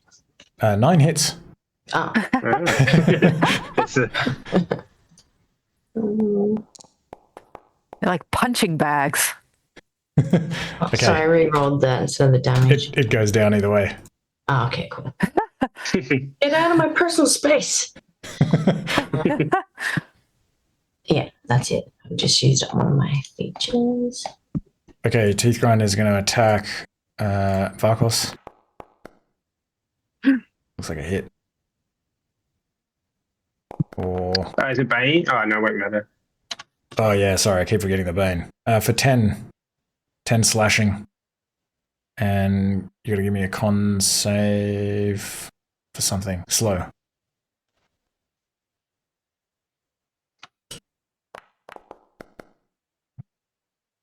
Shit, you lose slow. Damn. Okay, this one, moving at normal speed then, is going to try to spear Ned again. And misses. And this swarm is going to, I think it's going to go after, actually, I think because Tok'ra is like smashing it, it's going to go after Tok'ra actually. It's going to try to bite you. Advantage. Oh, fuck. I will never learn. I made it sound intentional. I will never learn. So I guess 4 biting damage. Okay, this one is no longer slowed. It's going to try to short sword Ned. Hits. Okay. Yeah, I don't think Bane matters again. No, it doesn't. Okay. Ow. 6 piercing. All right, Vakos. I am going to. What am I going to do? I am going to move. Oh no, wrong direction. I meant to go southwest. No. Come on. Sorry, meant to go that way. 1, 2. Is Ned on the ground? Yes. Yeah.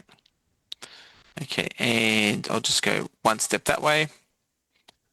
And he'll like to cast Thunderwave. These rats just like spilling out of the fireplace. Oh, is there rats there? No. Yeah, this swarm of rats. Oh, I can't see them. Oh.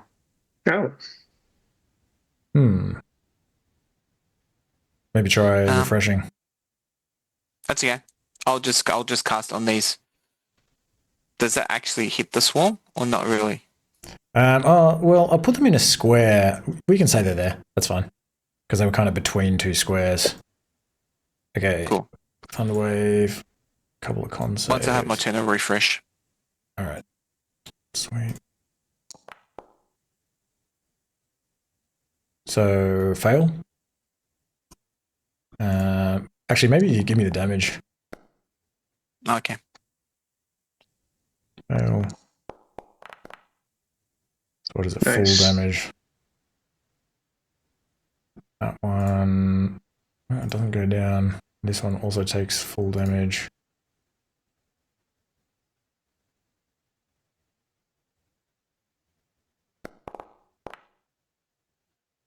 Alright, and so that one takes half of the 12. But it's like blown back, we'll say. All these rats just go like flying through the room and like hit this wall. And this zombie is going to be blown back to here as well. Cool. Okay.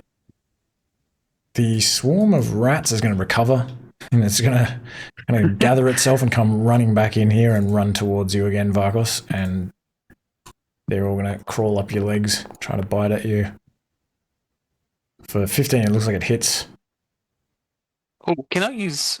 maybe I can. Cutting... I just want to see if it's a reaction. Cutting words. Yes,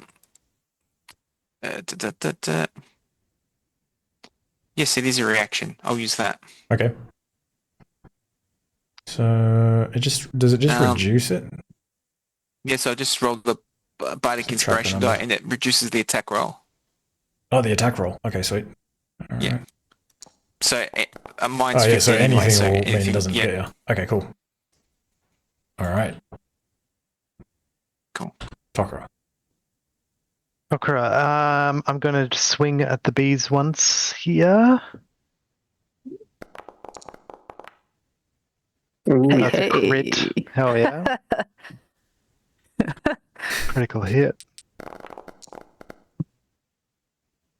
Boom.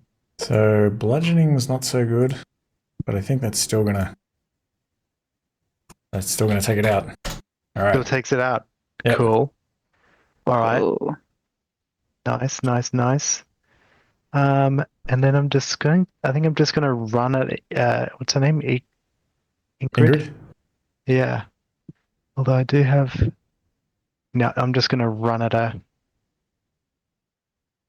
just straight over here.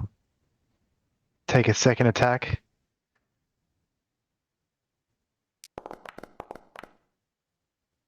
$24 hits. Cool.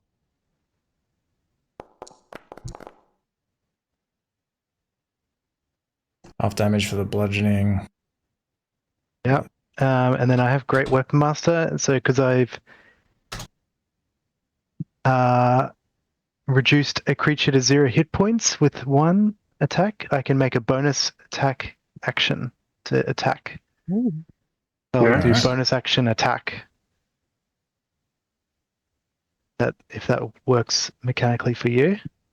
Yep, that works. Cool. Bonus it. And then we'll go attack again. 26 also works. Cool.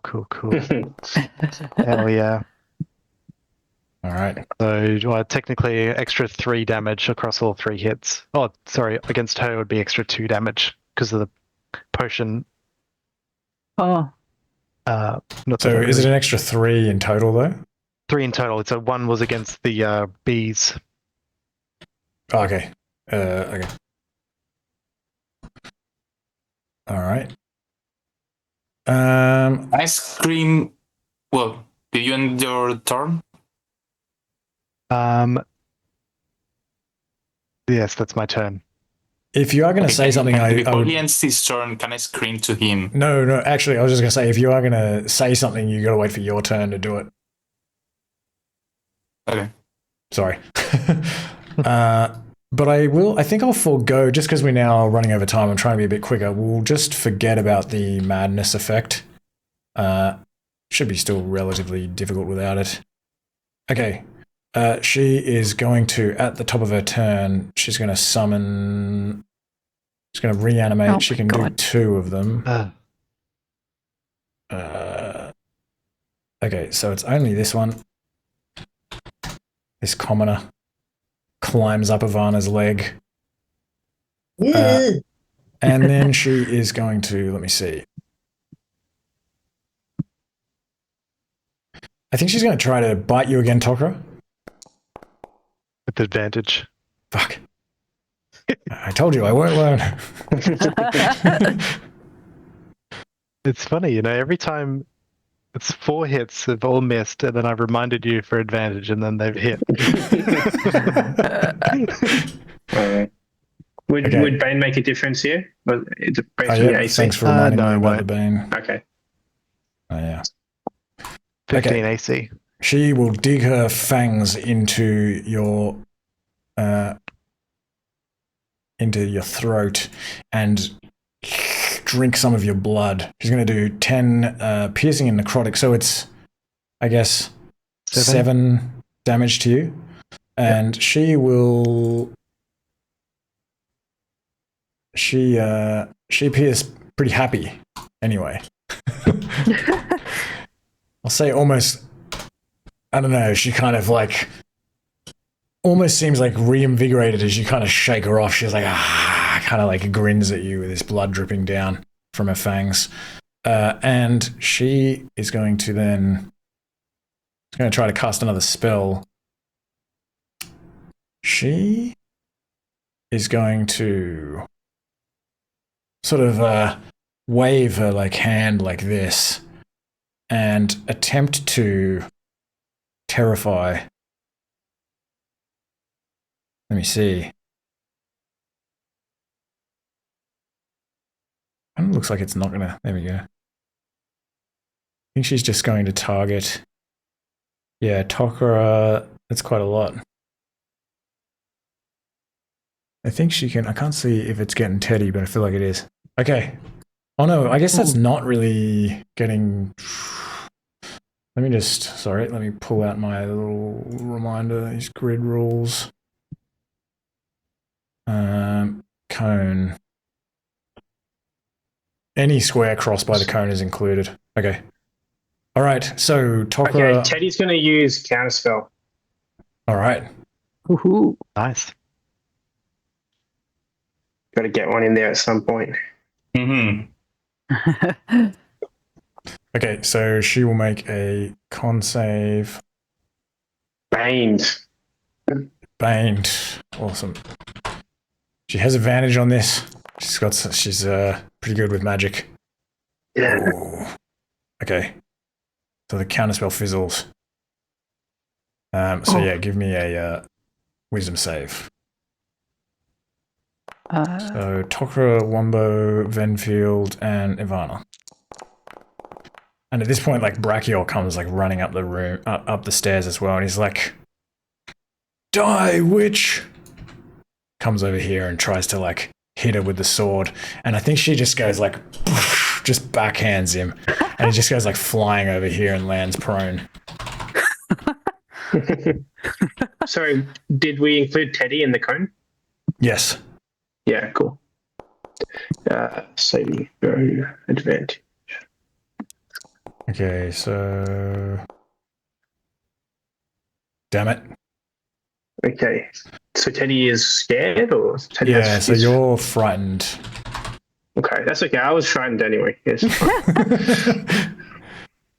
So on your turn, I guess, each of its turns, you got to dash, unless there's no way to move. All right. Cool.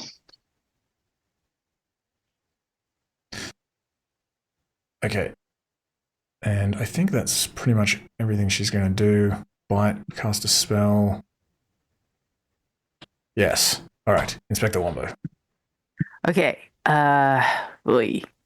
Inspector Wumbo's gonna charge towards Teethgrinder, and he's gonna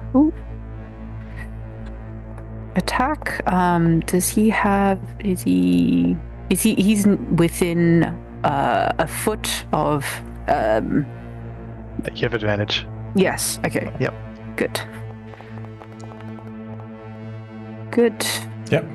That is. Okay, so plus 3d6. Okay, normal. 22 will take Teethgrinder down again. My weapon is piercing. I just double checked. Okay. Wait, what? It's gonna. I don't know.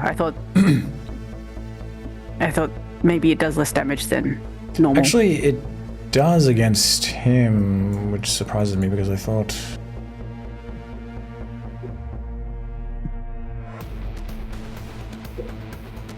That's strange. I don't remember putting that there. I guess he is. It's fine. He goes down. Because he's gonna come back up again. Oh shit! Sorry. And attack with these. Yeah, I don't think he's resistant. I think I converted this stat block from something else. What the? So. I'm trying to attack with my dagger. Let me just refresh. I want to attack the rats with my dagger. I'll roll the attack for you. Okay, thank you. 20. I'll roll the damage for you. Okay, thank you. Oh, only 5. Nerds. Anything else? Cunning action, disengage. Alright. Oh, you can't. Oh no, sorry, yeah, Teethgrinder's dead. Okay, Ned. Okay, Ned is going to use a health action on Ingrid here. Okay.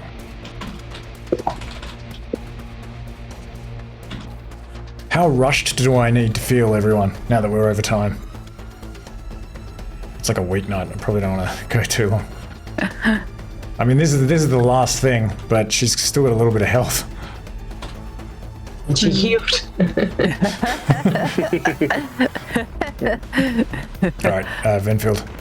Just try to keep it quick.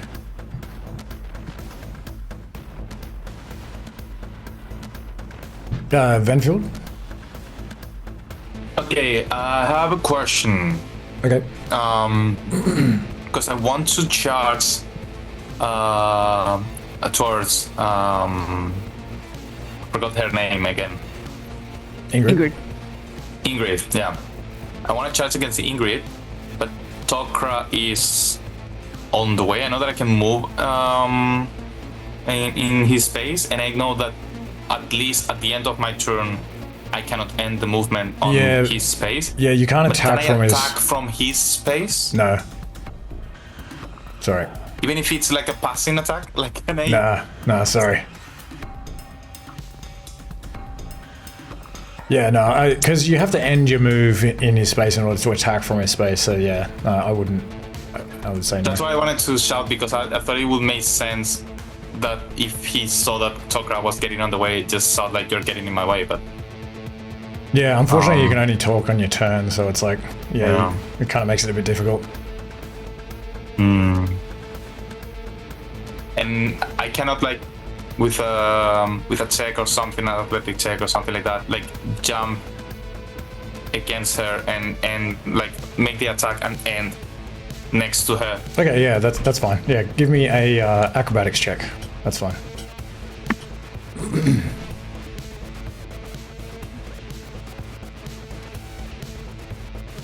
Wait. Okay. So I'll just say DC 10. Yes. Okay. Alright, you can do that. Okay. So then I'm gonna charge against her and attack, and I'm gonna say that if I land the attack, I'm gonna ricochet into where Ned is, and if not, I'm gonna go into next to the wall. Okay. And you can roll with advantage because she has the help action. Okay. Good to know. So an arm strike attack with advantage. Oh. Wow. That hits. Whoa. 16 hits. Wow.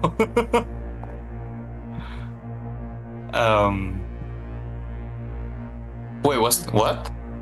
Okay, 16 I hits. Okay. I saw it wrong. I thought it was like 2 2s. Okay. Yep, no, it hits. Okay. So then damage goes with 1d8 extra for the charge attack. Right. Okay. Okay. So 10 force damage. 10 force. And I'm gonna end.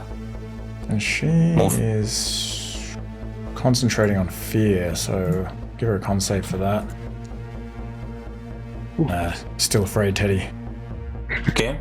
And I'm gonna spend a focus point, because it says when it hits, correct me if I'm understanding this wrong, but the feat of stunning strike, it says once per turn when you hit a creature with a weapon or unarmed strike. So that means that I have to wait until I can see if it hits and then announce, okay, stunning strike. Okay. Yeah, that works. Okay. So just you have to do Constitution saving throw. Con save. But I don't know what the DC is. I think she passes. I'm gonna just click on here. So that's something. Sorry, my That's alright. I is- think she passes. Okay. She passes. Okay. Yeah. Just so I can use the DC 14. Okay. Yeah. And then I'm gonna attack again, I guess. All right. Advantage again, still 'cause, next door, next to her.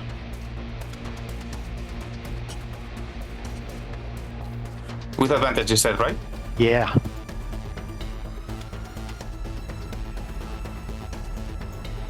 Fuck. Well, I'll do it twice. That hits. Maybe do one at a time if you can. Just makes it a bit easier. Okay, 17. Okay, that one also hits. So both of those hit. No, that was the advantage. I forgot to do the advantage. Oh, okay. So the 17 one, but it's the same. Yeah. So just the normal force damage. All right, another 7. And Now I'll it give will be another the con bonus. save. No. I can do only once per turn. Oh no, it's because she's concentrating on fear. Oh, okay, sorry.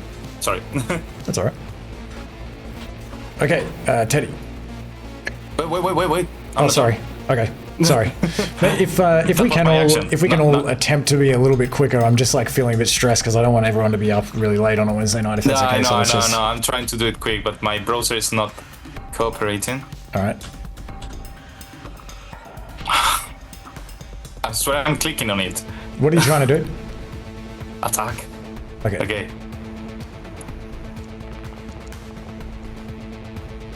26 hits. Okay.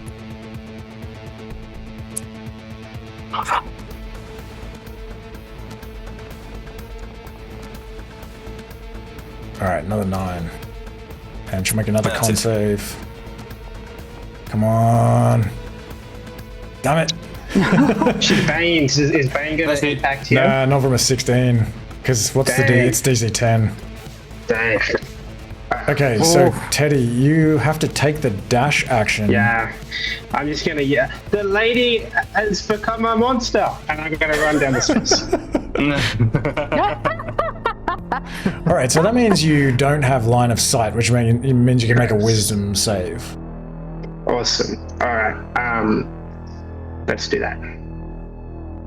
Wisdom save, I have advantage. Good for me. Come on. Yeah! Yeah, okay. Very nice. No longer afraid. Okay. But that's your whole turn, I'm pretty sure, because it's like at the... Yeah, that's the end of the turn. Yeah, no worries. Which makes it on a successful save. Actually, doesn't say that it is. The only other thing I'd do is bonus action Ned attacks Ingrid.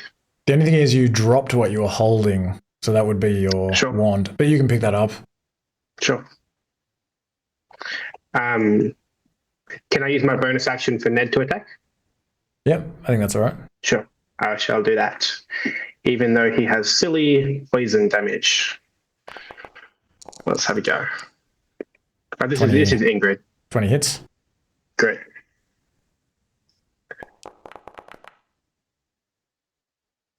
Okay. So what is it? Nice. Okay, so just the 4 piercing. All right, Ivana. I'm going to do the 2d6. Heal. I'm going to heal for 8. I'll bonus action Misty Step. I want to Misty Step behind her. Okay.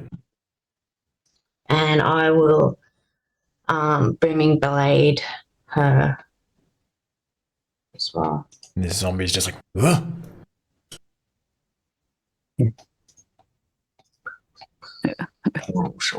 Have you advantage as well? Oh, whoops. Pretty good. I'll try and crit fish. Yeah. Yeah, you've got advantage. Why can't you remember that? I know. The same. Oh, a little bit better. All right, so I'm going to do the extra attack damage first for the Booming Blade, and then I'll do the damage. Damage for this. I think they happen together, so I don't think she's going to make 2 con saves. Yeah, they're in one. Yeah, they one attack for that. Right. And sorry, how much did I heal? I think it was 8. Yeah, 8.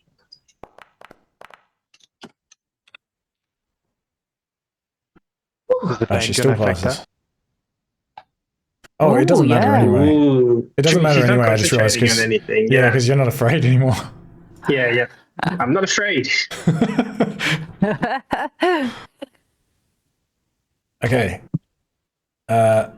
This zombie warrior is, I think Brakior is like he's going to be like crawling away on his back from this thing and just sort of hiding over here as he's like trying to clamber up. This zombie warrior is going to come over here and attack Venfield with I think this one has a short sword. And misses. And this one is going to try to spear Ned. And hits. Range. Oh yeah, thank you. That'll miss. That'll miss. Very good. Good banning. Okay, Vakos. Okay, Vakos will like to Misty Step. Okay, so Everyone's misty stepping. I know, can't like why not? I've Even- never. Even Ingrid She's, can he's misty gonna- step. I missed his steps. Go over here into that spot there. Is that okay on the step? Yeah, that's all right. He wants to give this a go as well. Who knows? It might work, it might not. He wants to cast blindness on Ingrid. Ooh. Okay. He's going for it.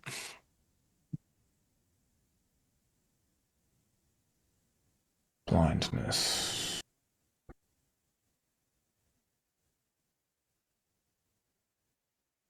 Seems reasonable. Okay. She's got advantage. Oh, Oh, she's baned. Bane, She's come baned. on. Awesome. Oh wait, she could still pass. Hold on. She could still Yeah, she could still anything. part, but it's good. Yeah. Yeah. Okay. So she's Let's blinded. go. Okay, and Vakos, is going to be like, wants to just take one step around the corner. Ah, Teddy, go for it. Because he's concentrating now on that spell. Okay. Oh no, it's not. It's actually not a concentration spell. Sorry, I thought it was. Wow. The blindness. Mm. Okay. This zombie commoner is going to ignore Gefren and come over here and try to. I think it's just going to try to bite Wumbo. Hits. can I uncanny dodge? Take half the damage. All right. Eh? So So little. just 2.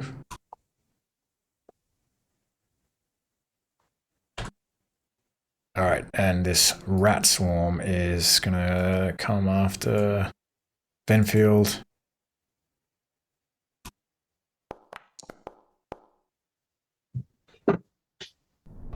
Okay. Can I try to deflect that? All right.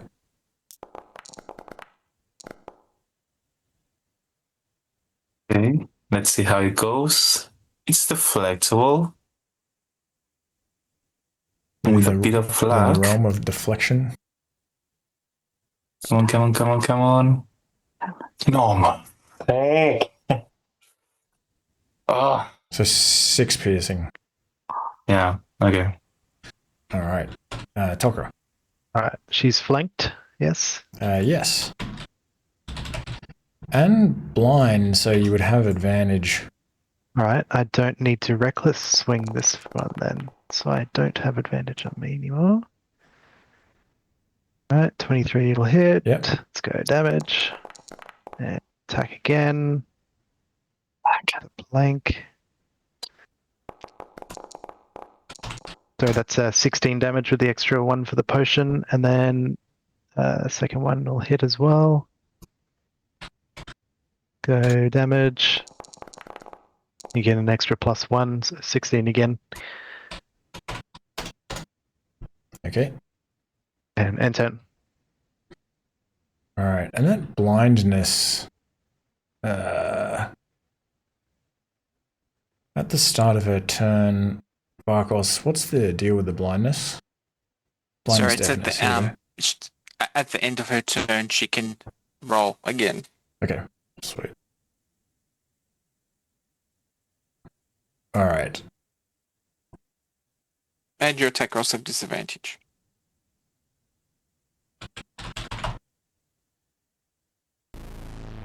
Okay, so what is she going to do then? I think she is going to... Alright, she's going to lash out at someone around her. That's going to be Ivana. As you sort of appear behind her, she like spins around and just like... she'll have... Yeah, she'll have disadvantage. She's blind. It's not like darkness or anything. Okay. So she just like kind of scrapes along the wall. Maybe it even like makes sparks. And then I think she's going to... Oh, at the beginning of her turn, actually, she is going to resurrect Teethgrinder.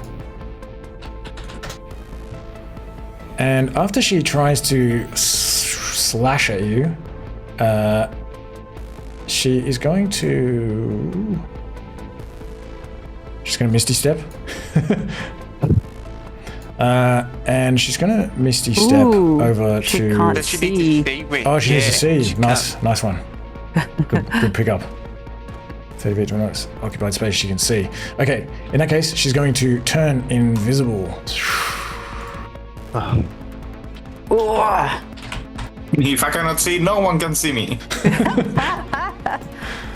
And she is going to then... I don't think she can really get by Tokka or anything. I think she's going to come running over here. And she's going to run over to here. I have Booming Blade on her. Awesome. Okay, give me the Booming Blade damage. Since she's invisible, she doesn't create opportunity attacks, right? Correct. But she will take the Booming Blade damage. Team Thunder. Alright. You just hear this bang. Yeah, you can probably see it as she's running away. It almost like illuminates her form, even though she's invisible. Like, Ooh. Does that mean... Yeah. Does that mean I could tell where she is? You can see where she's running to. She's still mostly invisible though. It'd still be hard to hit her. You know where she is though. Okay. Alright. And I'm going to use a luck point to give myself advantage on my hit. Alright. And it's flat actually because she is invisible as well. Okay. Okay. Let me just get rid of this blinded just because it like... Normal. I don't know why they make it so I can't like see where she is or anything. Okay, 20 hits. Okay, so then let me just do the damage. Okay.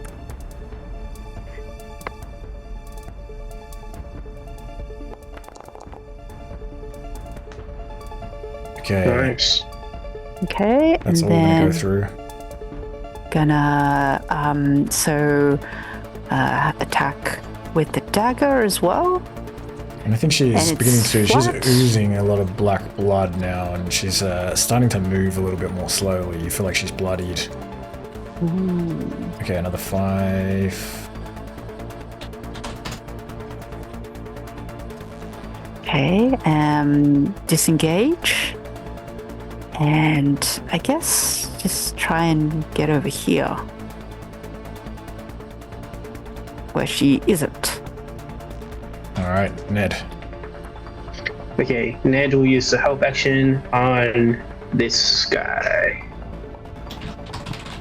Help action. Benfield. Okay. Can I try again the trick of going against the wall, feel the vibration, find the line, and run in a straight line? I mean, yeah, you can do that. That's fine. So try to aim this part. Running on the space of an enemy is difficult terrain, right? No, you can't pass through an enemy. At all. At all, yeah. But the swarm, though...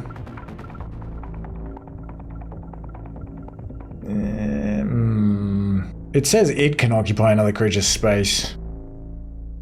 I don't think it was really difficult run. terrain. I mean, it wasn't before, unless it's changed. We'll just say it is. That's fine. We'll say you can run through the swarm of rats. That works. Because it's a swarm anyway. I mean, I can go to the other wall. No, that's all right. You can do that. To the swarm of rats. Yeah, but the swarm of... I need to reach for a wall first. So I think I'm gonna reach for this wall then. I don't know if I'm gonna have enough movement, which is gonna give 3 different.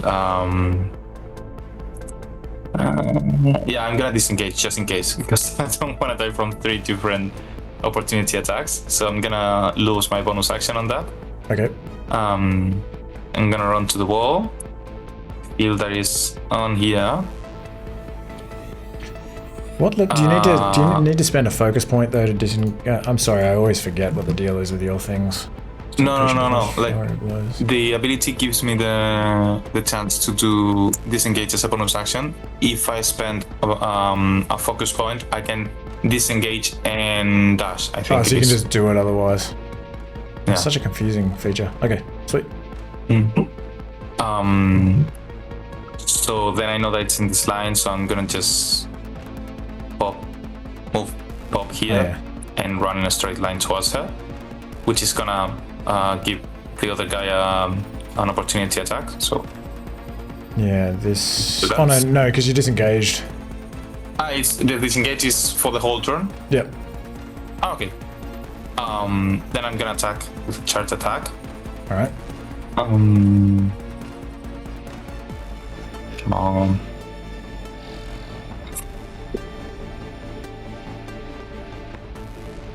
Okay. Does she have any, like, is just a normal attack advantage? Disadvantage. Because she's invisible. Oh, this yeah, okay. Actually, yeah. That will yeah, that misses. And then extra attack. Now we've got the charging. Come on. Oh fuck, no, ignore that.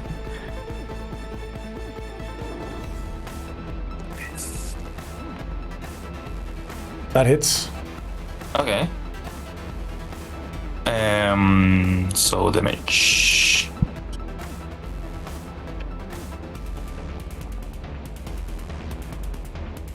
All right. And I'm gonna use the stunning strike. So.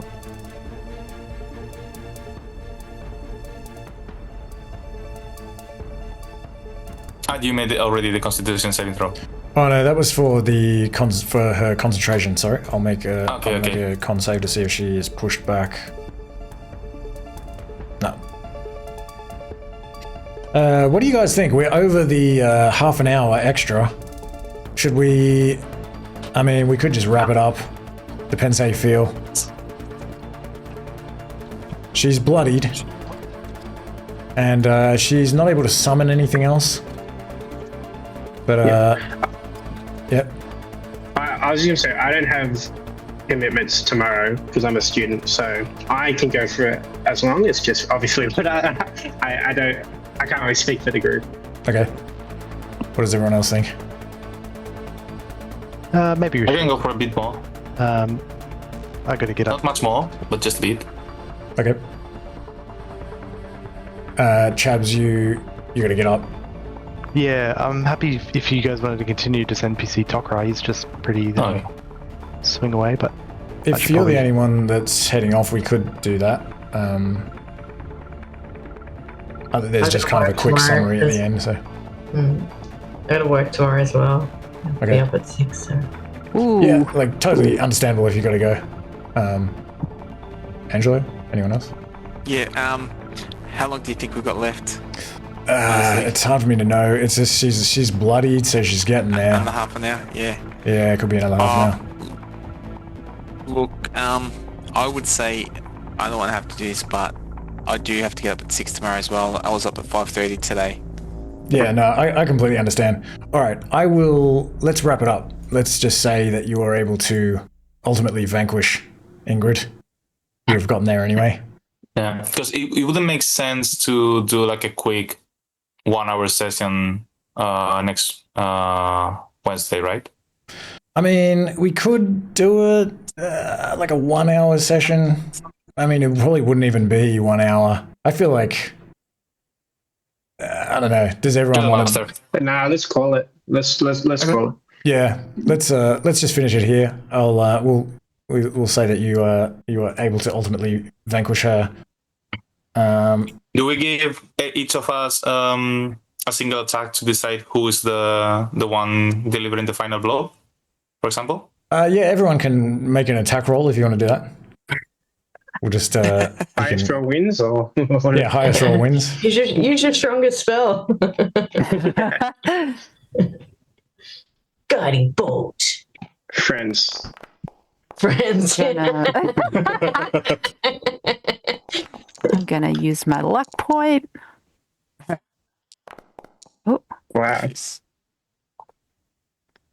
The front Wumbo, is it? the 25.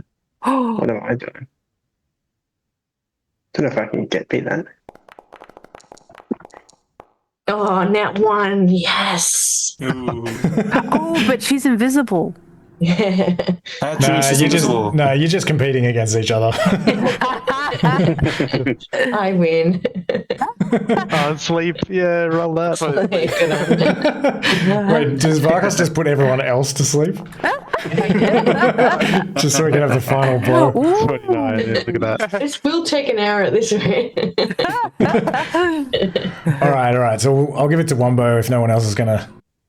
Okay. Is anyone else rolling? Yeah, that's all good. Okay. Wumbo, how do you take her down? He's slashing wildly where he thinks she is. And then he feels like her horrible knotted skin catch on his short sword. And then he digs in and he stabs. Overkill, guys. And as you're stabbing her, I think she's going to sort of vomit all this blood onto you and like all over the place. And she's kind of thrashing about like, and I think this ghostly, like dark energy begins like swirling around her body. And several faint glowing balls of white light escape from her chest and sort of swirl around the room and then kind of disappear up through the ceiling. And she begins like shaking violently as she backs away from you, Wumbo. And then like she just lets out this like ear-shattering scream and she suddenly like bursts into flames, just like... And she is just like screaming and thrashing about as her body is kind of melting and she falls to the ground and just sort of burns until she eventually like stops moving and there's just only this like charred skeleton in a puddle of muck on the wooden floorboards. And Gefren is confused and partly mad, like muttering to himself. He's like seeing things. He's extremely exhausted. But you can help him up and you can sort of carry him on your shoulders down the stairs. And Brakior says he'll pay you all the gold that he promised back in Goodmead. So you begin the journey back. And when you pass through Caer-Konig, you discover that order has mostly been restored. And many of the people are out providing medical aid to one another and helping to repair and rebuild the town. And maybe also Ivana at some point can cast Identify on Teddy's clothes and work out that they are actually cursed by Yug, that they will prevent you from succeeding at stealth and attract unwanted attention at all times. And so... yeah, you can pass through Caer-Konig because these people are sort of trying to rebuild the town and everything, and there's this very unsettling feeling among the people there that like they can never quite come to terms with what happened to them or like why they lost their minds. And Gefren too begins to kind of come to himself, particularly after you return to Goodmead. And he sort of spends some time sleeping at the Eat, Drink and Sleep Inn. And maybe a few days later, he attends Teethgrinder's funeral, where Brakior has commissioned an impressive tombstone for Teethgrinder alongside the other Andromas in the cemetery. And in the weeks that follow, you hear that Gefren fully recovers and he goes and gathers a host of Dawnbringers and brings them north from the south. And they go into the foothills of the spine of the world to seek Yug out and eradicate his horde. And rumor is they destroy hundreds of undead in the ruined temple of Otar, but Emperor Yug is never found. Can't kill the best character off. Get revenge on his wardrobe that was destroyed in the process. That's cool.